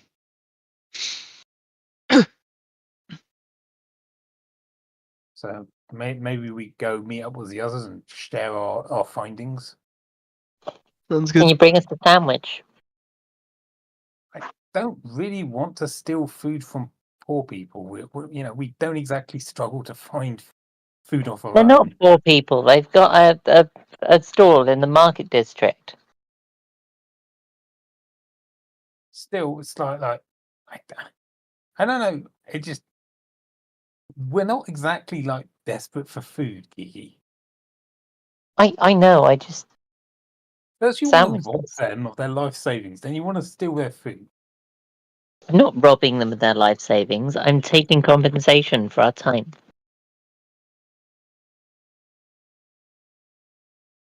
Uh-huh. Okay, if you want to make them sandwiches, you go ahead. But I don't think our guys would do that. No. It's the done thing when splitting up and looking for clues, but fine.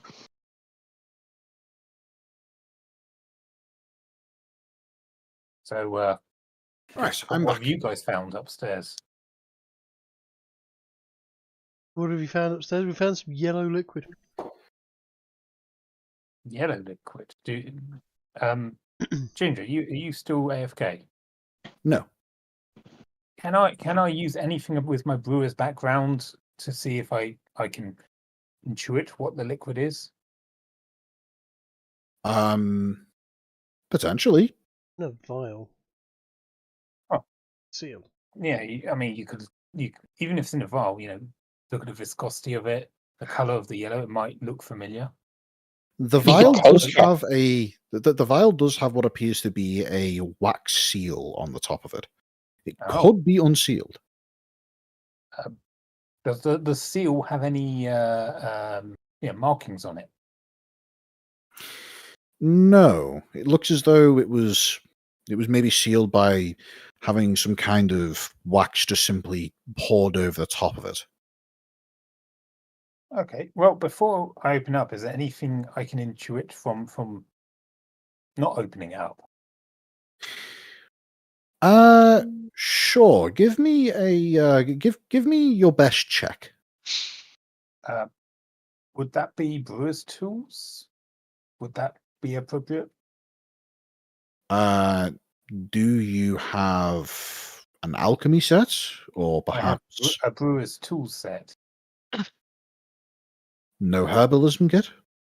No herbalism kit. No. Right, brewer's tools is going to be your best bet then. Okay, and just to be clear, I'm not opening it up. This is just like from what I can see and observe. Was it still intact? Mm-hmm. 25, natural With 20. a 25 being a natural 20, you are able to get some information from this. So, first of all, it's in a quantity that is very, very small. So, whatever this is, it must be highly concentrated.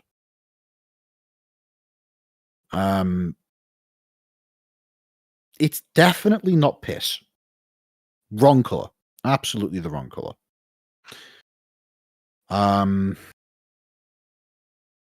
It has a viscosity it's somewhere along the same lines as maybe milk or perhaps an oil of some kind. The fact that it's so opaque is also in of itself odd. It's possible it might be a pigment. Is yellow pigment valuable? Typically, no. Okay. It was hidden behind that vent. It's clearly of some value to Yeah, it. I assume you guys told us where you found it, yeah? Yeah. Could I use a song of creation to duplicate it, open up the duplicate, and then do a more in-depth analysis? You think you might be able to, though you can't guarantee that it would be a one-to-one match. You suspect that if you were to do something like this, you would likely end up producing something that would have a very similar effect, but it may not be the exact same material. Think duplicating one alcohol by mixing another two kind of scenario. So it still might give us insights, but yeah, I don't know. I don't want to waste It'll everyone's give- time if this seems stupid. Or what do you guys think?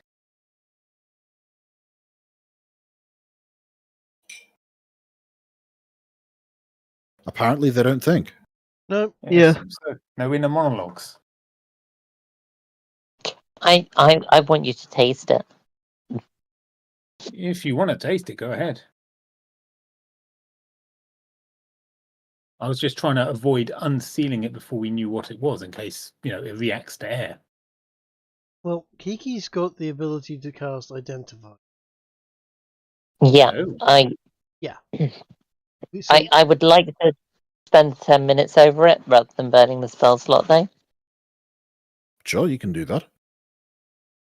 Okay. I'll let other people have a look around while I identify the yellow liquid. All right, so Keep an eye out for a diary, guys. just to be clear, so far your party has done a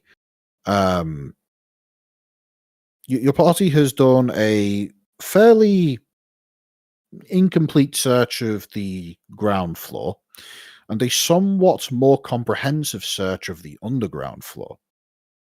From the underground floor, you've come to the conclusion that these guys, something doesn't quite add up from the fact that there's clearly some aspect of not being human here. But from the from the ground floor, or the top floor, I should say, you've been able to find that there's a lock-picking set, a closed drawer that has yet to be opened due to it being locked, and in the other room there also appears to be another bedside table with a enclosed chest of drawers nearby. You were able to find a small vent, reaching to the back of which you were able to find this indescript yellow fluid vial with alongside some money. Not a tremendous amount of money, but a decent amount. Whilst Alright. Kiki's doing her identify, I'm going to have a go at picking the lock on this drawer. But I was about to say, doesn't Coat have a spell for that? It does have knock. Knock indeed. Are you going to cast knock? Look, Yes. Look, don't do that just yet. Have you looked at the description Then of no. knock? Knock will give us away to anybody nearby. It is quite loud. Whereas lockpicking tools, we've got some dexterity. We might be able to give it a bash. Get Go through for it. without letting every. So, are you proficient in the use of lockpicking tools? I am. If you are, it will be listed as thieves' tools. Do have in my school proficiencies. Yes. In that case, that's what you would click in order to be able to roll your thieves' tools check.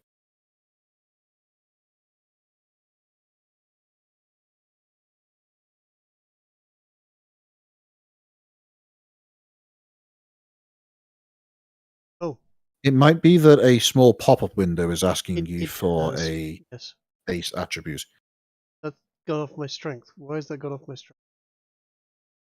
I don't know. That should definitely be going off of your dexterity. Really should. Did you select strength? I might have missed. Hang on just a moment. I'm going to That's take a look at exactly the sheet. same modifier. It is exactly the same modifier. In that case, it's take the first one. It popped Thieves' up. tools. If I open that, set the query attribute to dexterity. There we go. That's how that should work. That is how that should work. So That's exactly the same modifier. Yep. 7. that is exactly the same modifier. What the flying fuck? Oh well. The having the query on it should give you your. Why is there not a breakdown? It should give you a breakdown when you hover over it. But the query on it is there so that if you're using, say, for example, a disguise kit with strength for some reason, you have that option, or you can use it with dexterity or charisma. Well, all that aside, Bobby, as you attempt to open the lock, you're familiar with how these things work.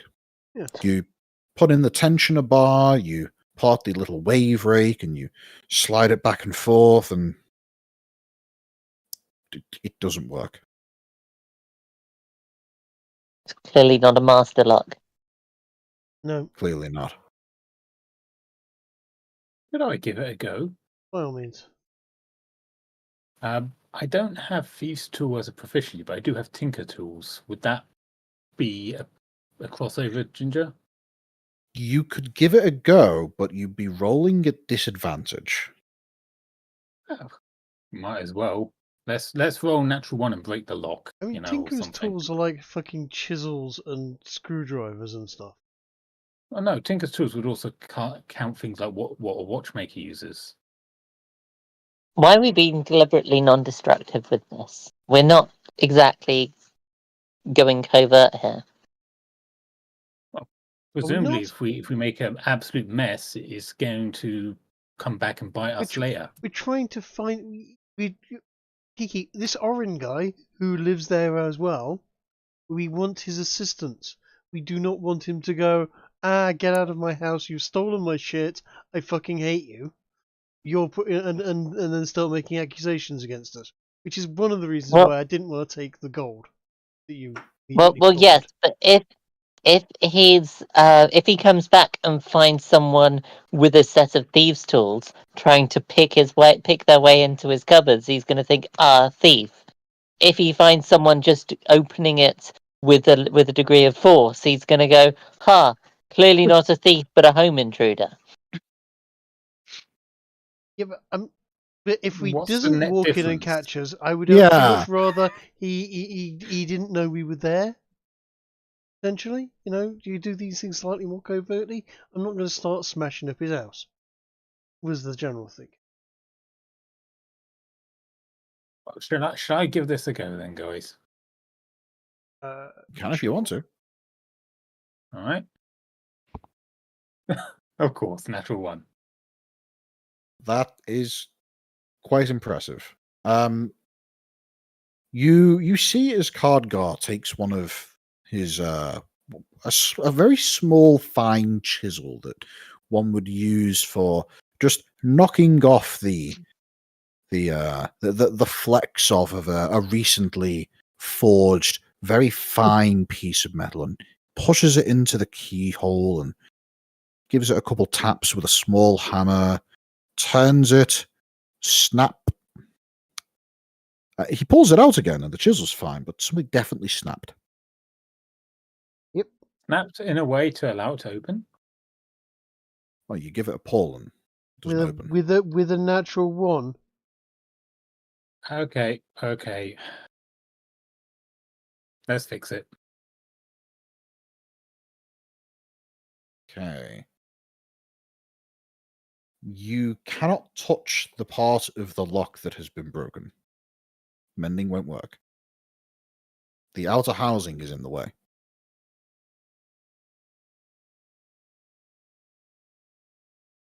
Well, that's awkward.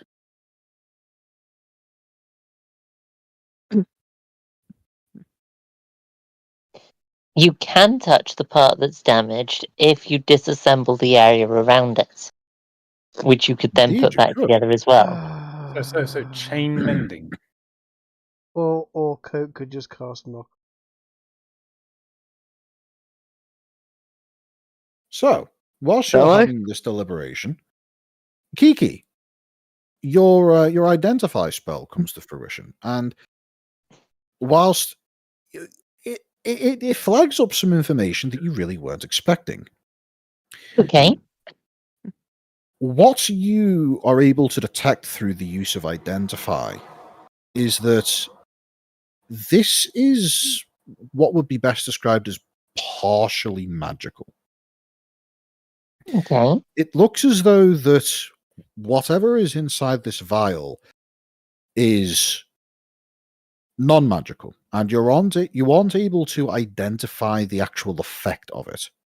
However, what your identify is able to pick on is the fact that this thing is emitting a fairly intense magical intensification.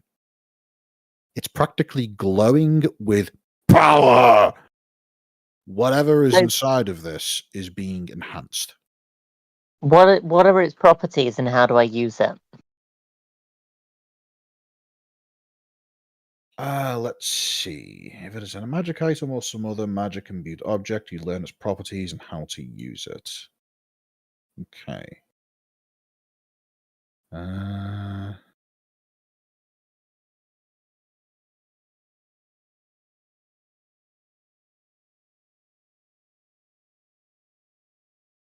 You know what? That works. That works. Okay. I was hoping that I would be able to keep this as a little surprise for you, but apparently It's identify powerful. is too useful. Identify. Yeah. What you have encountered here is what effectively amounts to the use of a haste potion. Except instead of requiring a action or a bonus action to imbibe it, you can activate it by literally just Every turn. breaking it open with your teeth. As a result, it is an otherwise free object interaction. So you can pop this thing at literally any moment. Okay. It does, Odd however, thing for it does, however, come with a downside. Go on. This has a rather nasty withdrawal symptom. After the effects of the haste are concluded, whereas normally a user coming down off of the effects of haste experiences the stunning effect for 6 seconds, this one causes you to become stunned for a minute. It effectively completely ruins you for a time. How long does the haste last? The same as the standard haste potion duration, which I believe is 10 minutes. Okay. That's an interesting thing for them to have. Yes, it is.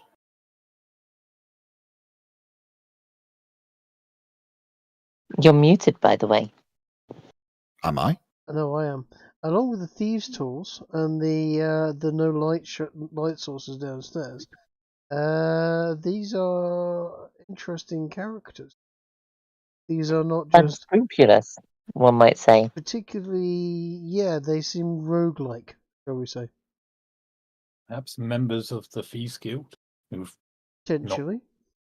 who've angered their higher ups, perhaps, and been made to disappear. Well, as far as we're aware, only one of them's disappeared so far. You guys had any luck with that diary? What diary? Try to open a drawer. So far, they have attempted to open a locked drawer and broken the lock. There is, however, another room that you guys have yet to give a thorough investigation to. I kind of want to check this drawer first. What's left in here? The drawer in the cupboard, right? Yeah. What's the cupboard like? One of the rooms has a locked drawer and a rack for clothes with a table containing a former lockpicking kit. The other room, the one closer to the front door, only has just a closed chest of drawers. Okay, we'll check this drawer first because, like I say, we can always mending it back together. Unless you want to do your knock thing, Kate. I mean, I'll let others decide, but I'm happy to use knock if. I mean, I 'Cause- think unless well, considering Ezra seems to have broken the lock, I think knock is our only way in. I mean, Okay. we can just force it open. The material the lock's against is probably not as strong as the lock itself in this case. Yeah, it's just made of what you would guess is maybe half-inch thick wood. Yeah. Okay, let's probably do we quieter reckon just break that if we force it open, we can use mending and all of it to get it back into working order after? Or are we just making this worse for ourselves? From somebody who has used mending a great deal of times in the past, I would say that Cardgar is able to intuit that mending could be used to restore this small drawer cabinet to its current state. Well, the state that it was prior to you touching it, at the very least.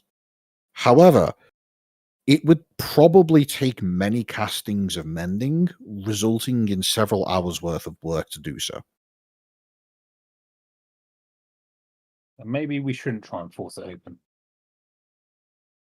I mean, and I'm going to present the party with a crowbar. We could. We could. I mean, knock is how loud is knock? Knock is quite loud, isn't it? Knock is pretty loud. Knock Knock is basically like, "Hi, everybody in the nearby vicinity. I'm opening this thing that I shouldn't be able to have access to." Yeah. But at this point, we're down to either people hear it, or the owner will know we've smashed into it anyway, or someone has. We've got the door booby trapped on the front door anyway. What if we use skywrites to put a message up in the sky at the same time as making the knock spell, so that people think it's just another look up type affair, and we put something innocuous up there that's going to start an argument between more people with cloud writing, like for example, cats are better than dogs. Prove me wrong.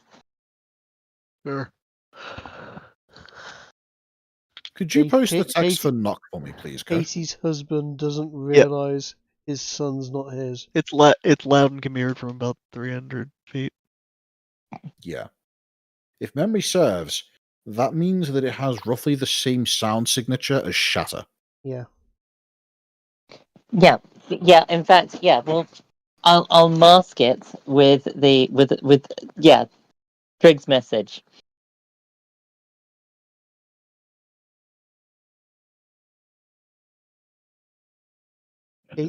Ooh, it can be heard as far away as 300 feet. Yep. Didn't I just say that? Yes, you did. I believe you said 200 feet. You did No. once you said 3. But anyway.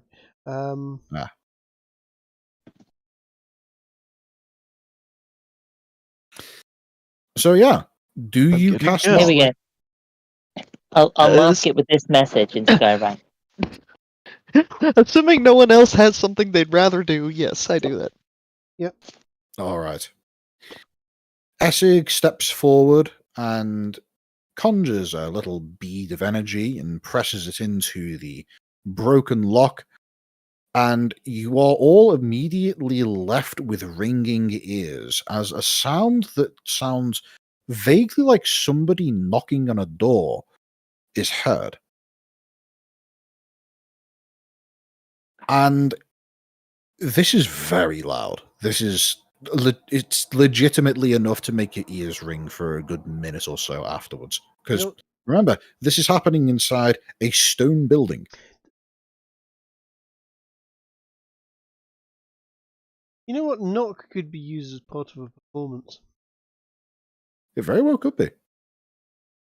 You could have a big percussion section. Use knock in there to break into a vault or something that we want to go to later and pilfer.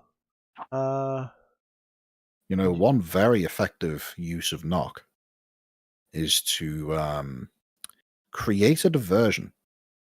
People who are familiar with the spell know that when knock is being cast, that means that somebody is trying to get into something that they shouldn't be able to get into. And that tends to send people running, especially when they're on guard. If you have a random padlock in one area of a fortress, you cast knock on it in order to generate a gigantic distraction, and then you just simply wander in the direction that is no longer being guarded.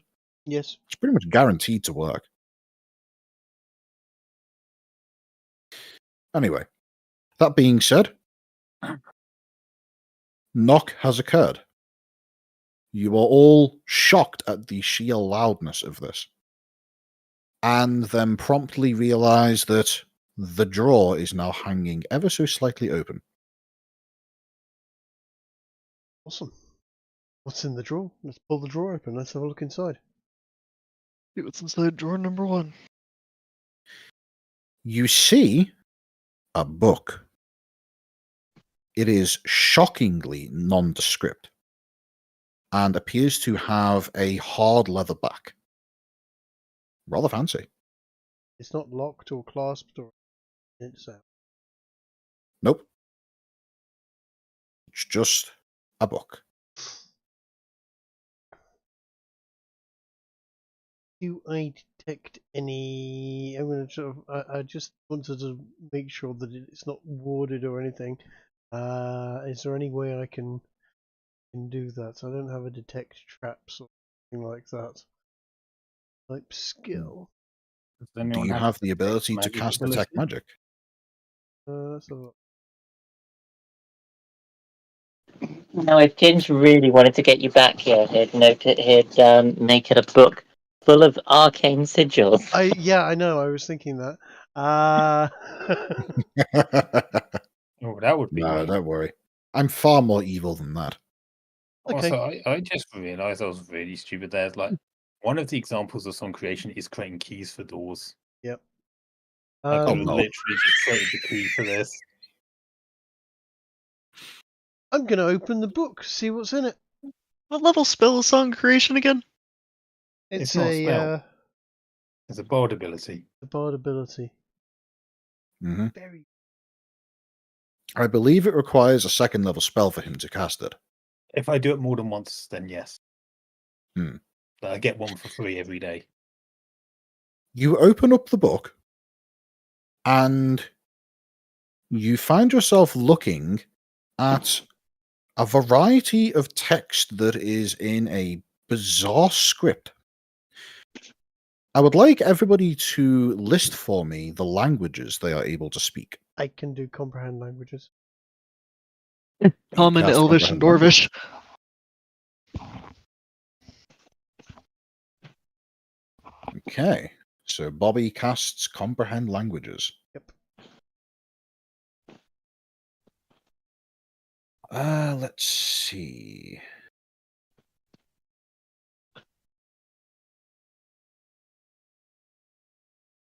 It doesn't appear to state what the language is. You merely know how to read it. So, what ends up happening is Bobby is suddenly able to realize that what he appears to be looking at is a sales ledger. A sales ledger for people Ooh. with values and names. Whoa! If we had any ethical system, we might actually care. Is there a name like Hillary Clinton or anything else like that written at the this is the property of, if found please return to, if you found this, you're As a matter of probably not going fact, to there appears It- to be almost intentionally a lack of identifying information besides simply the names of people being sold and the values that they were being sold for. people being sold or debtors. Is this very definite? Actually, This kind of a, appears, from what Bobby is able to comprehend with his spell, it appears as though these are people. They are being sold. There is a name of the person being sold, and that is all. what Is is Martin the Fox in legal? there? What's the legal status of slavery in this world? Slavery exists in different levels of law, depending on where you are in the world. Yeah. And what about here? For Nador and Maya, Stradivania, and Vranga and Uriag, it is outlawed. Although for Stradivania and Vranga and Uriag, the reasoning for it being outlawed is just simply that it's abhorrent and should not be done. For Nador and Maya, it's that, well, technically slavery of elves is fine, but slavery of non-elven people is specifically prohibited unless those slaves are worked on lands that are not within Nador and Maya. I'm going to tell everybody that I think this is pretty bad, but this is a serious clue. People are being sold. These people, is Martin Fogg's name in there anywhere? Modern Fog does not appear to be in this ledger. It, by the way, this ledger contains it's difficult to count. Some of the words kind of blend into each other. But if you had to guess, it's a few hundred people. Right. And you are able to make out dates as well, and those dates appear to go back about 10, 15 years.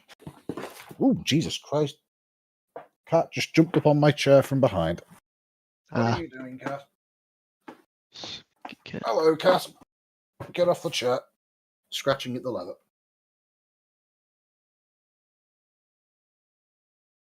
Can't keep You know, cats upstairs. there's a cat in my room that apparently wants to be let out and decided to get my attention by almost pulling me off my chair. Nice. I'm going to cast a spell.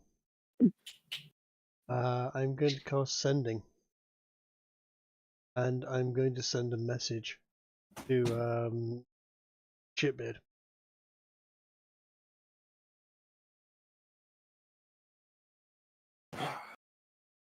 All right, what are you gonna send? I've got 25 words in Sending. Indeed, you do. Click it up here. This. Unlike with Skywrite, sending is one of those things where I say, don't take the person you don't need to keep perfect count.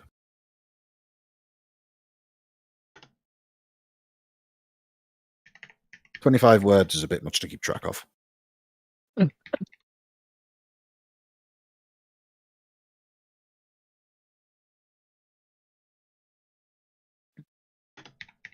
By the way, good choice on taking sending. Incredibly useful spell, especially for circumstances like these.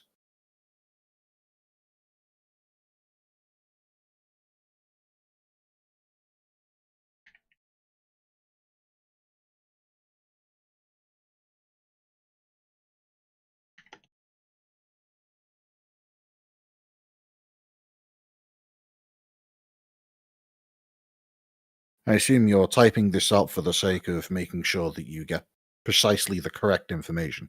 Basically, yes. Essentially, it's going to be along the lines of found a ledger, looks like people are being sold, no further leads yet, and don't know whom to. Bigger than we suspected. Or this is bigger than we suspected. And yeah, send that over to Shitbeard. Right, so. He can, I believe, respond without Indeed needing he to know can. the spell. And you'll know it's from And it doesn't take too long for him to respond. And he responds with, "Oh dear, I was afraid of that.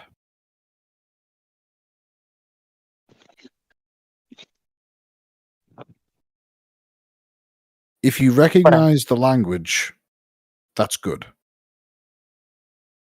If you don't, it's probably Orcish. That's bad." And we don't reckon, do we? No, you don't. Have we seen any orcs before? Or half orcs? There are orcs.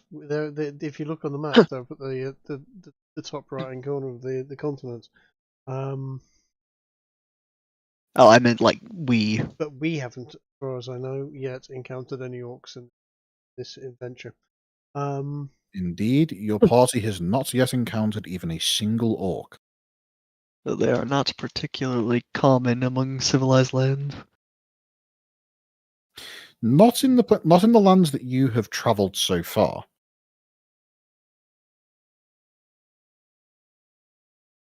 Okay, let's have a look in the let's for a start we take the ledger. Right. And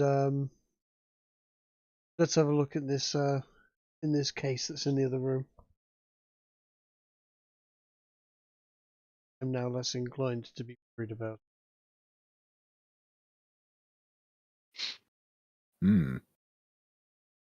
So, what do you do next? You said that we're going over to the other room.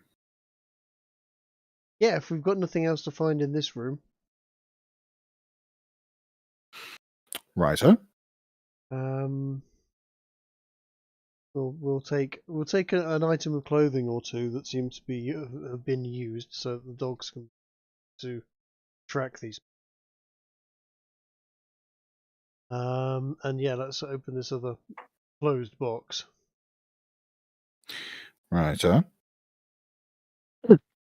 The other box that you mentioned is the chest of drawers. And there doesn't appear to be any locks here. Looking through, you're able to see that the top drawer appears to just simply be clothing. It appears as to be a selection of what appears to be clean laundry. I say appears to be because obviously it's still a bit dark in here, and it could very well be that it's dirty laundry that just looks vaguely clean. As you take a look through the top two drawers, it's just laundry. When you get to the bottom drawer, though, it changes slightly. There is still laundry, but it appears as though that there is some inconsistencies about it. It's all socks. All socks. And none of them seem to match. That sounds like a perfectly normal sock drawer to me. Roll me an insight check. An insight check.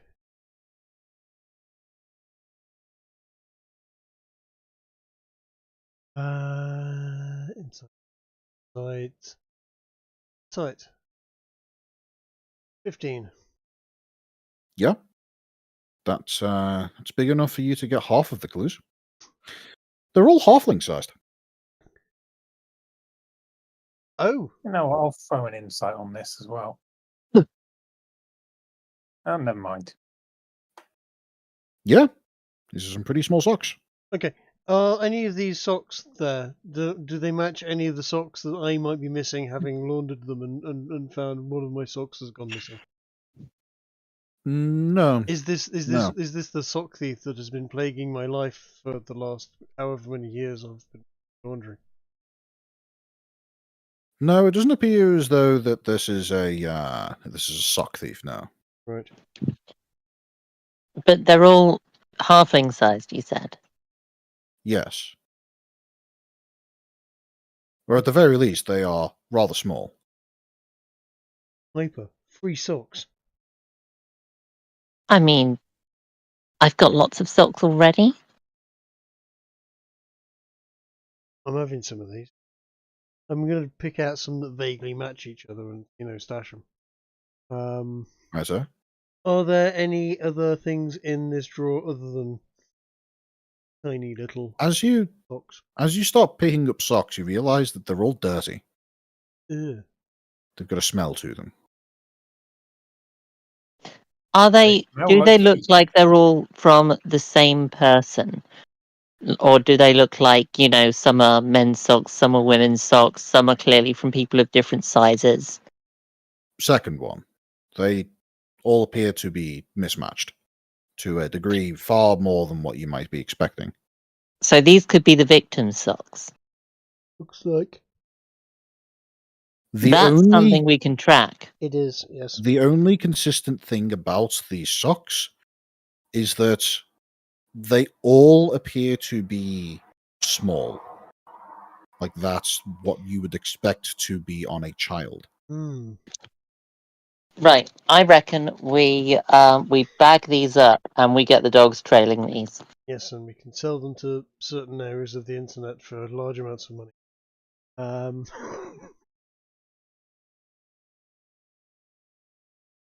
Yes, the ether web and the dark ether web. Yes. Look, such things, they only exist within the Elven Empire. That explains so much.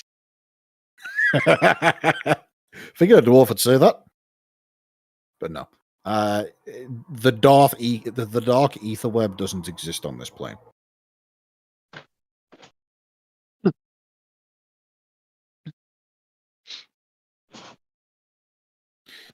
So we can't just log in and see where the most recent trade transactions have happened on the Saturn Road. No, you can't. At least, not without traveling quite far afield. Anyway, that being said, it appears as though the occupants of this house continue to not be present. Is there anything that you do with the information that you have that you've gathered so far?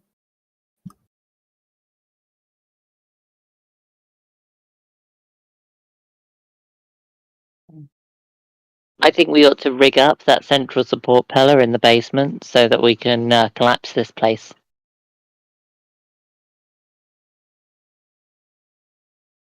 Why? It's clearly being used as an operational point for this smuggling of people. If we're going to go that path, why don't we wait for the Oren guy to turn up and interrogate him? It's at that moment that you all hear a what the fuck? Ginger, is my clairvoyance still by the front door? It is, assuming you've been concentrating on it. What's the duration of clairvoyance? Yep. 10 minutes. No, you spent much more than 10 minutes in here. That would have expired. Okay. Right, Am I I reckon we'll within- run down and knock him out. Well, that's unnecessary unless we want to keep him alive, because if he's within 60 feet, and no, I don't have to be able to see him, I could just shatter him now. We do want him to be alive because we want to question him. Yeah. Oh. Could we use the dogs to do? We can all just run down there and beat him to unconsciousness. Beat him to not death? So Yeah. Ginge, As what's your of- extent on the ability to say non-lethally? Like, I know some people, you go, yes, I would like to shoot them with my cannon non-lethally. And the GM will go, okay, that knocks them to 0 hit points, they're unconscious. my opinion on lethal versus non-lethal is that it depends on whether or not you can justify it to me. You're hitting someone with a cannon? You want it to be non-lethal? Roll a dice and hope you roll high. You want to hit someone with a club non-lethally? Yeah, I'd say that works. I want to mock them viciously. How we have Coco run over to the front door and rugby tackle this guy? Yeah, is this initiative, Ginge? Given that this is not a full combat encounter, I'm saying that we're going to run this outside of initiative order for the most part. We're not going to be using a map at the very least. If you want to have initiative values rolled, then go for it. Nah. I'm gonna go for rugby tackle unless anyone has a problem with that. Let's have an initiative just so that we can take it in turns rather than having, just a complete free. If it's not time for me to use Shatter, I just can't take the fight seriously. You guys can handle it. Well, So long Coatrack, as you shatter him Answer me- non-lethally, like shatter his leg or something. Coatrack, answer me honestly. Yes. Do you, knowing the location of where the front door is in relation to where you are, cast Shatter at a location that would cover the front door? Yes. Good to know. Please roll for me the damage of Shatter. And post a spell if you don't mind.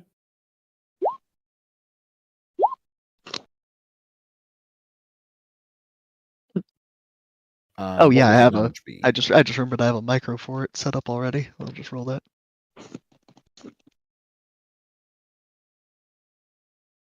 I'm going to go ahead and take off the initiatives that are not needed.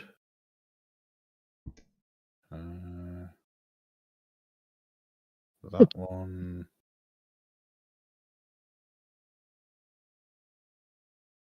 We no longer have Reeve. We do have Bobby.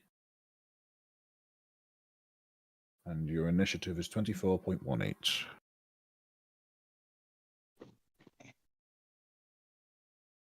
That's a Shatter is fucking honestly high one of the most initiative. terrifying. Shire is a really terrifying spell. It really is. It is, isn't it? Yep.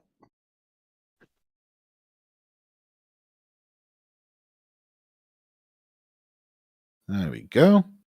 In theory, you've got a couple of casts of it as well now. Wait, we've got what? Sorry. We should have an extra spell slot or two above at level 2. Oh yeah, I forgot I have level 3 spell slots. Yeah. Yeah, I just only. Yeah. Oh. I won't use it this time, but. Yeah. Okay, so. You hear all what the fuck, and from the position that the party are in, you are all in the space between the two bedrooms, in that area where I described there being a doorway to a cupboard filled with cleaning tools and things of that nature. Yep.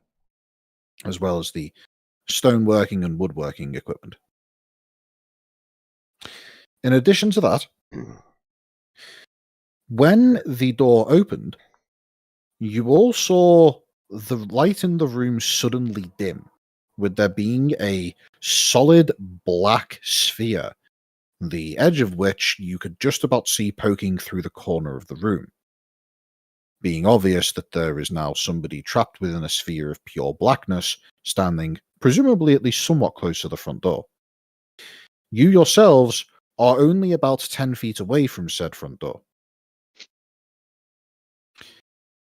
You do not have direct line of sight, both because of the darkness, but also even if that darkness was not there would be a small stone wall in the way.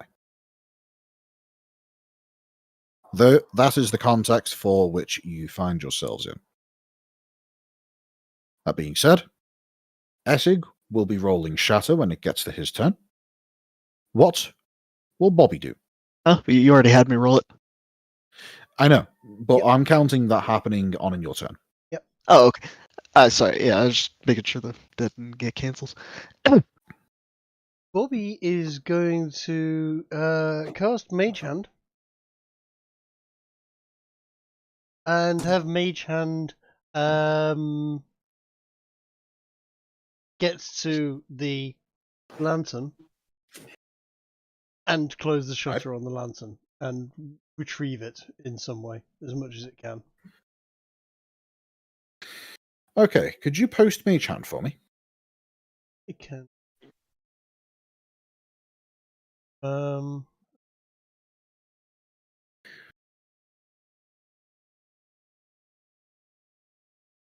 Thing.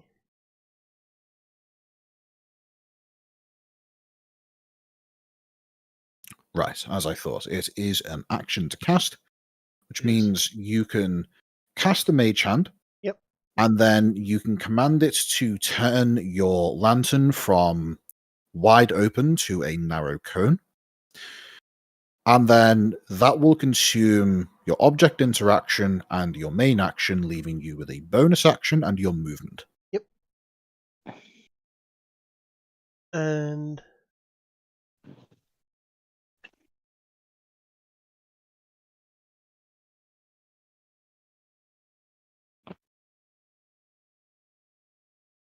bonus action is I'm going to try and hide, which shouldn't be too difficult considering he's kind of blinded for the time being. Roll a stealth of 22, and we'll take the movement. You are not a rogue? I'm not a rogue. I can still hide though, can't I? Not as a Actually, bonus no. action. Not as a bonus action. Not as a bonus action. You're right. Fuck me. Of course. Yeah, you're right. Okay. I'm not a rogue. I forgot that was an action for non-rogues. Yeah. Right. Okay. In that case, I'm not. I'm just going to.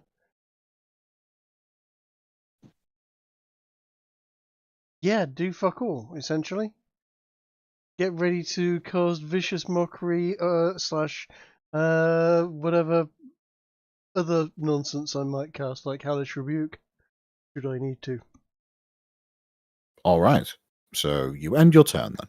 Yes. Do Do you move to anywhere else in the room? You are currently standing basically in the middle of the room, where I presume Kiki would have done her investigation of the little yellow vial, and people were opening up cases and breaking locks, etc., etc. No, I'll move to the side somewhere where I've got my back to a wall and one side to a wall, so I can't be easily attacked. You take cover from any potential ranged attacks that might be coming. That's what I'm getting at. Excellent. I'm going to say that the potential victim of whatever the hell you're about to do is currently in a state of being surprised.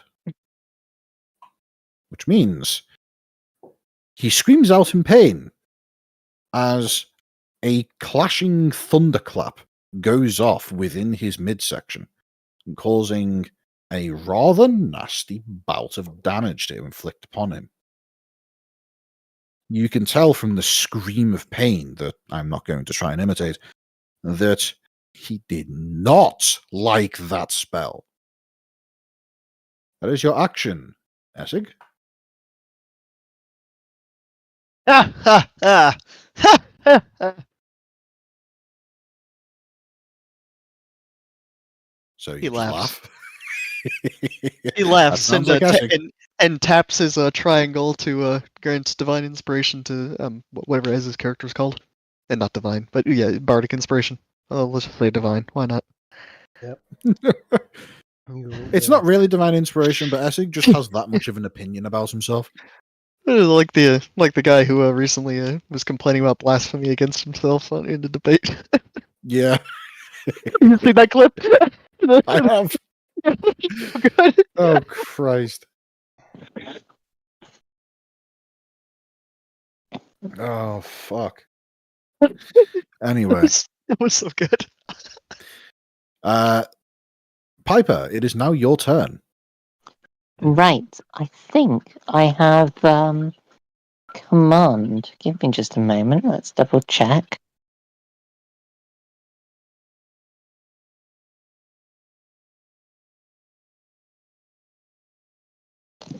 Okay, that's going to crash on me. I'll do it on my computer.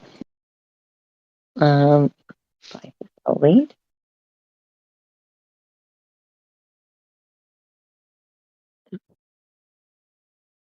I do. I am going to cast command, and I'm going to command him to submit.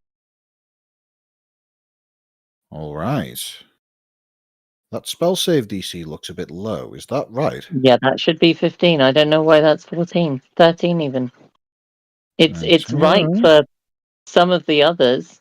It you know what? It's right for identify and skywrite.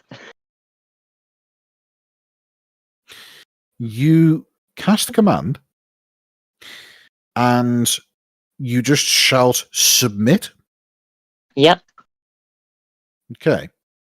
To do I this, only get you one have word. to get within. To do this, you have to get within range of him. You have to be able to see him. Yep. So I presume that you step out into the entranceway, look into the white of his eyes, and give him the command. Mm-hmm. Okay. As you do so, you are the first person in the party to get a solid idea as to what this guy looks like. He appears to have kind of dark brown, perhaps even black hair that's thick and wavy that exists along the top of his head, seemingly clean shaven. And there is a considerable amount of blood pouring from many of his facial orifices. You get the impression that that shatter really rattled him. In either case, with blood dripping from his mouth, nose, a little bit from his left eye and both ears, he looks at you and just gives a middle finger. What did he make his save? He rolled a natural 19. Is anyone going to silvery barbs him? To silvery barbs, I believe you need to be in visual range of the enemy, which currently only you are. So unless you yourself can silvery barbs, Yeah. when a creature you can see. I don't see them yet, do I? No, you are currently round the corner from him. He is considered to be in full cover. Damn, that's my action as well, isn't it? Mm-hmm. It is. I would say that you've used 10 feet of movement to move within visual range of him. I'm gonna point at him, and I'm gonna call out, Fizz, get him. I suggest you don't stand in the doorway. And well, yeah, people can move past me and small.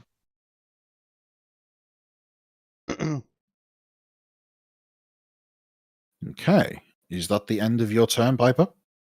That's all I can do. Yeah. I could bardic inspiration someone, but I don't think they can. I don't think I can see anyone at the moment. I'm going to say that upon you shouting Fizz, get him, you should now roll initiative for Fizz. Okay. Initiative is here somewhere. Let's just do a dex, because that's what he's got. That is a 21, so I'm going to go ahead and add... I'm just going to assume that this is the right dog token here, between the two horses. Add turn. 21. Yep. There we go.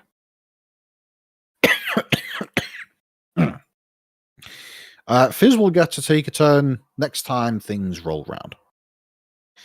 Awesome. With that said, you have you've used your action. Mm-hmm. You've used some of your movement.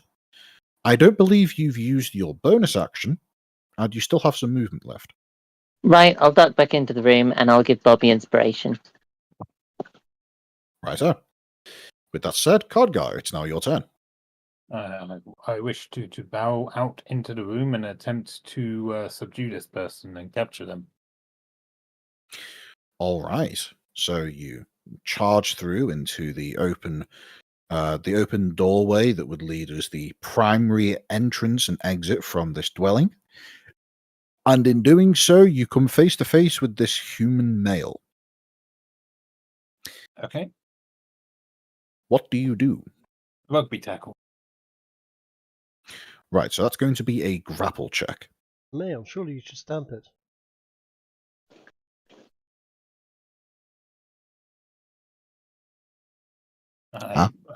How do I do?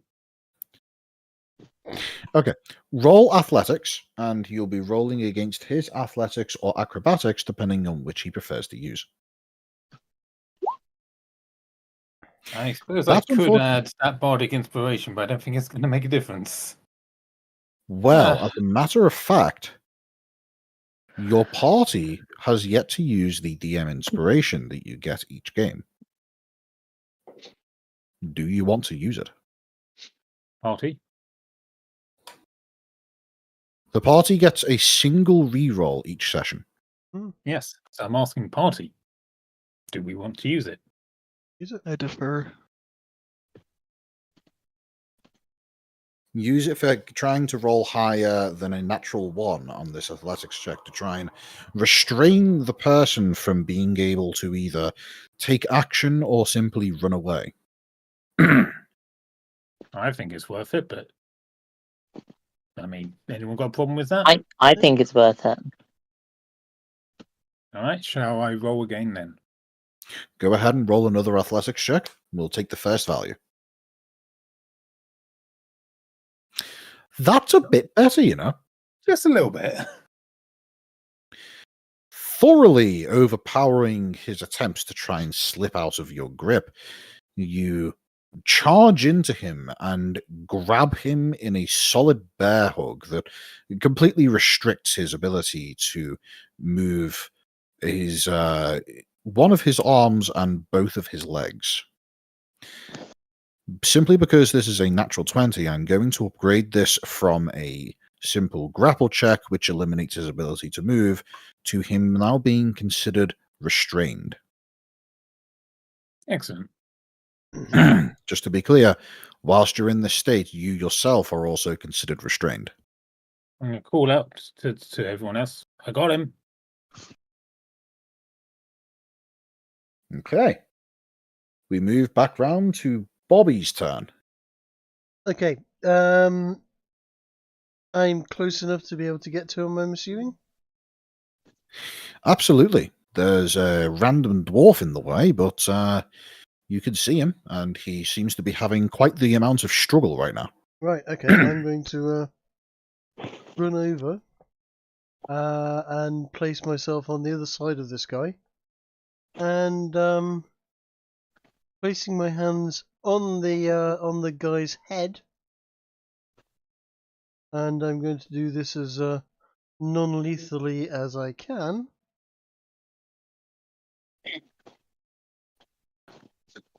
Does 26 hit with an Eldritch Blast?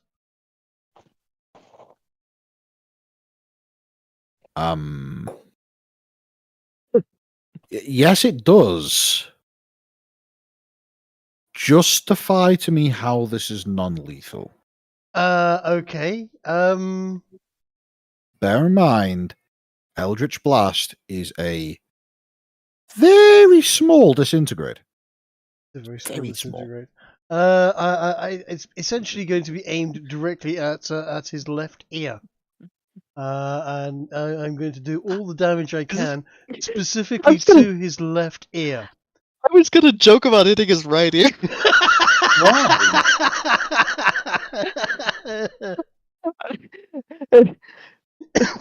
It's going to leave a hell of a wound. It's going to hurt him.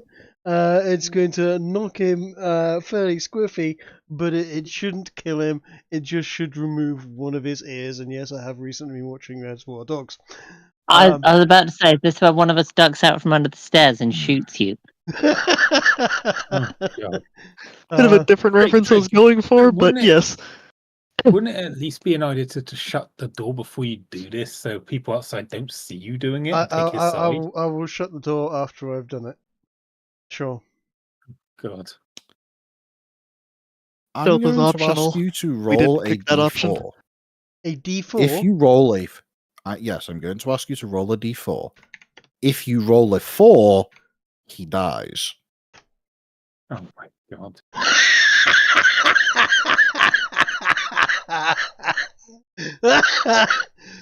Can I use silvery So- barbs on that dice roll by chance? No, it's. I don't think you can. So, Codgar, you and Piper bear witness to Bobby running around to the side of this guy, jumping up and unleashing a blast of purplish green energy that goes in his ear and out the other. Okay. Wait. I'm gonna try something here because you had to make an attack roll for this. Yes, Yes. He did. says I can use this on your attack roll.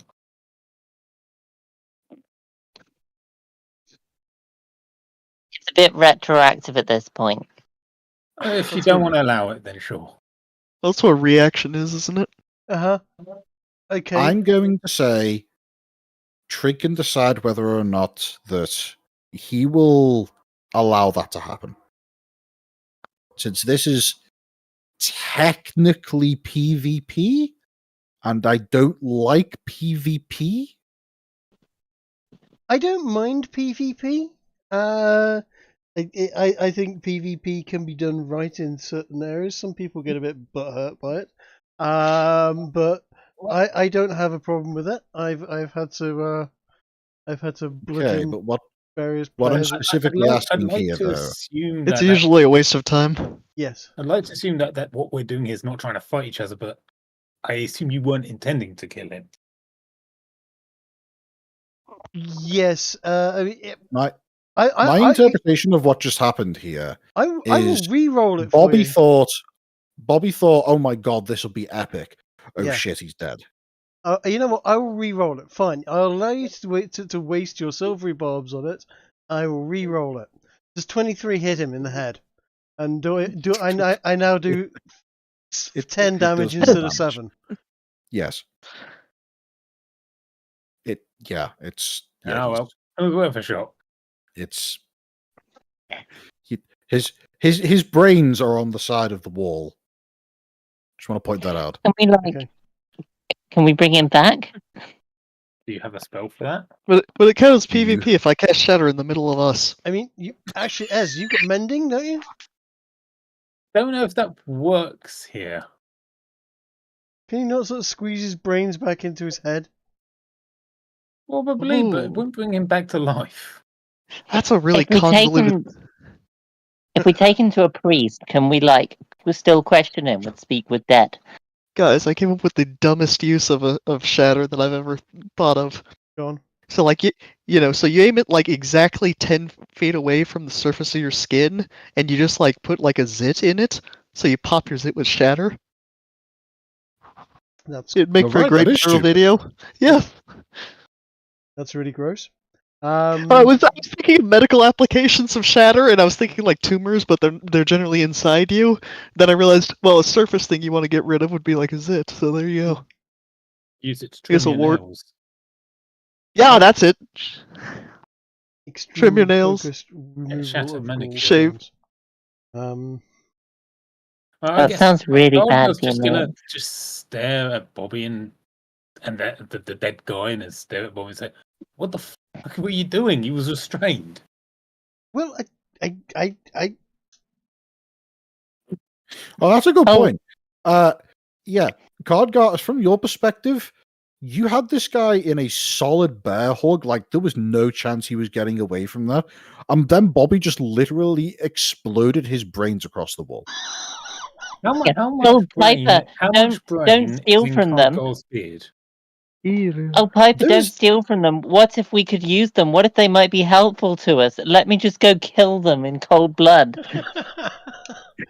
It It's a wasn't in good cold point. blood. You were arguing we didn't want to piss this guy off earlier. Only before I found out that he was a child trafficker, and I realised he had an awful lot in common with Hillary Clinton. At that I thought he was a halfling trafficker. Yeah, at that point, once I realised that this guy was basically, Epstein Clinton, he had to, he ended up on my shit list. What can I say? Hold on, this guy did not kill himself. He was obviously restrained.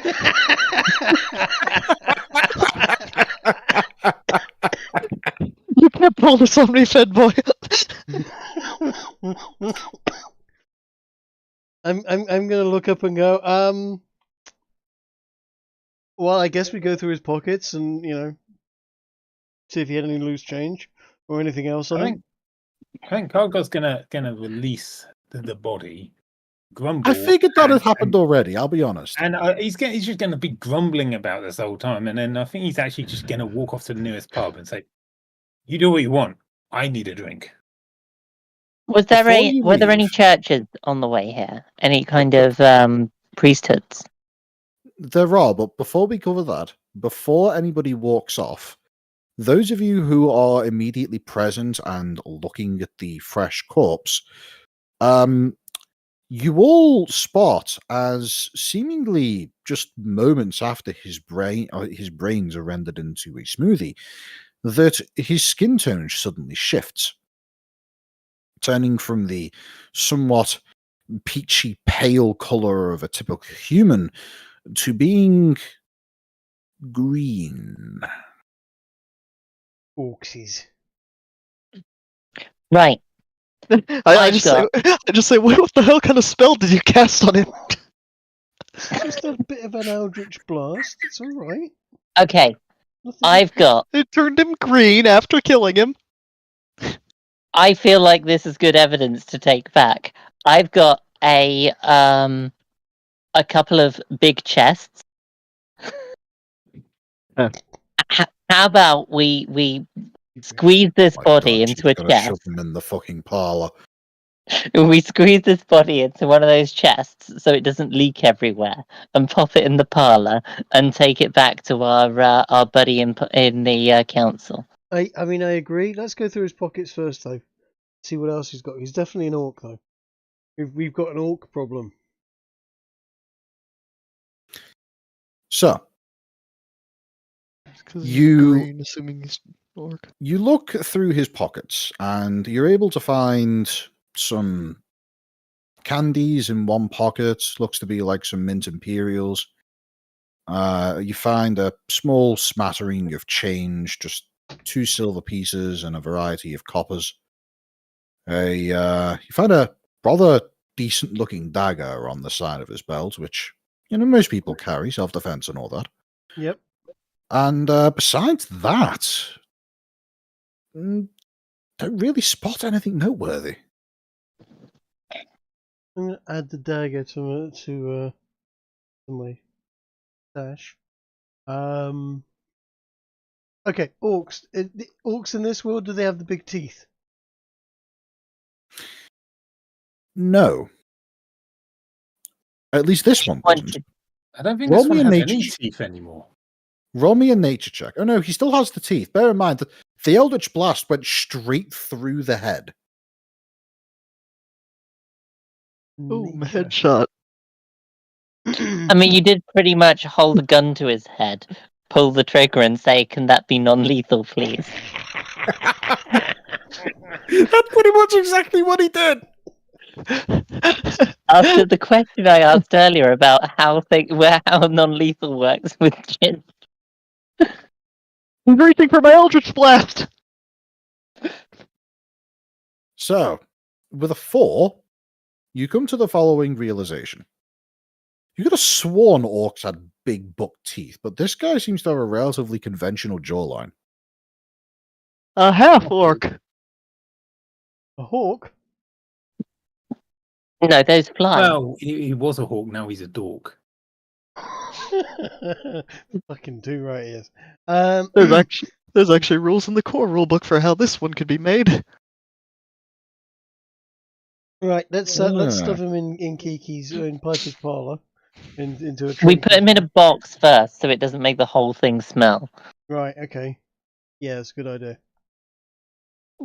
So Kiki is about to upgrade one of her chests to a corpse chest then. Good to know. Why don't you take one of the boxes from the house? Yep. There are no such boxes large enough in the house that could contain a Wardrobe. corpse. We There could isn't a cut him wardrobe. up into bits and like have like a chest of drawers and just. Oh, yeah, sure. That'll make it I've much got less some- messy. I've got 2. I have 2 proper chests, like proper loot chest type things. If we just bend his legs over, we can squeeze him into one. Right. Okay. Yeah, that's a good idea. I'm going to open the parlor up, and I'm going to pull out one of the chests. In fact, if I bring the parlor out here, and you enlarge it for me, where is the parlor? It's somewhere. Yes, go ahead and bring it out. Yeah, if you enlarge the parlor for me, There we go. you will notice the chests underneath that cupboard. Indeed, I can.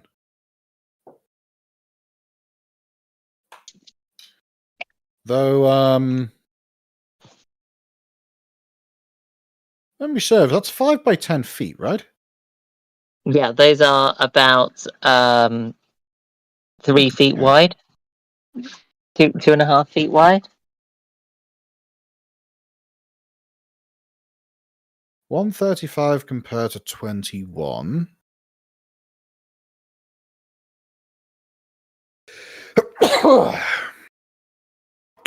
Yeah, those according to the quick little math that I just did, those chests are about 6 feet long.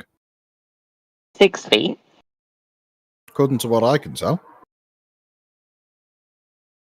No. I measured along the length, which is Yeah. 135, and then I Well, measured the that's length because of the chest, which was 21. That's because you're measuring the exterior wall, not the inside, which is about 120.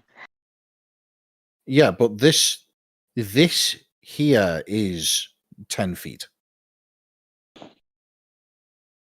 According to the map logic that you used, at the very least. Yes. The mapping program.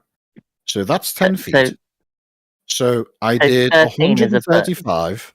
I did 135 divided by 21, which, assuming I've got my maths correct in the logic of how that should work, comes out to 6.4, which is 6 feet, I'm going to say. Your maths are very wrong. So, Okay. if I may, 130 feet across being 10 foot means that 13 feet across is 1 foot. These are 20 feet across, making them about 1.5 feet, not 6. Your maths wins. Let's say each of these chests are 2 feet across. Okay, you're not going to fit an entire orc in there. Maybe we just like cut off his head and his hands.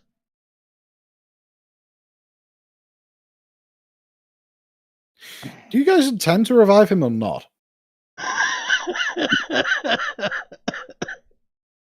Well, I mean, you know what?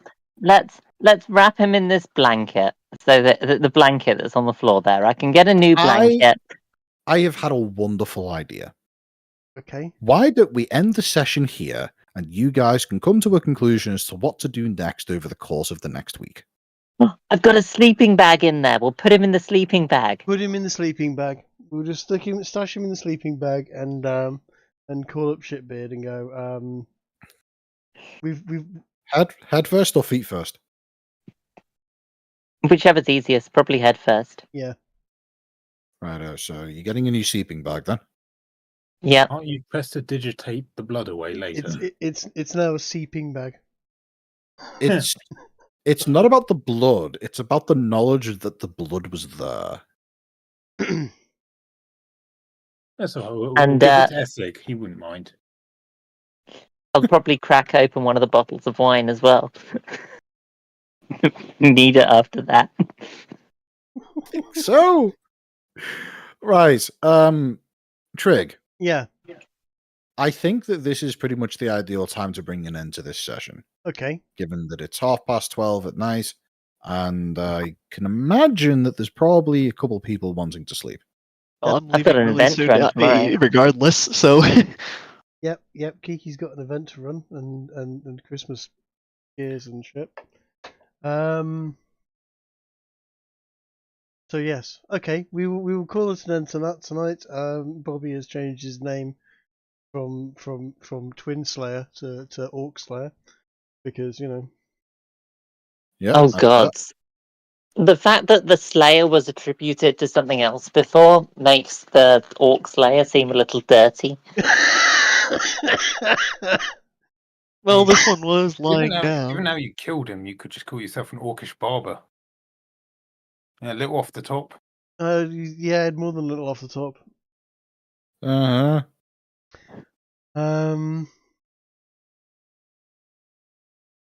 I just don't like the idea that given your previous naming convention, this means you've slept with an orc.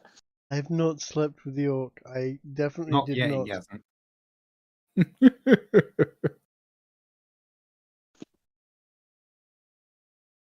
Right. Okay, so I'm going to end the stream here. Good night, everyone.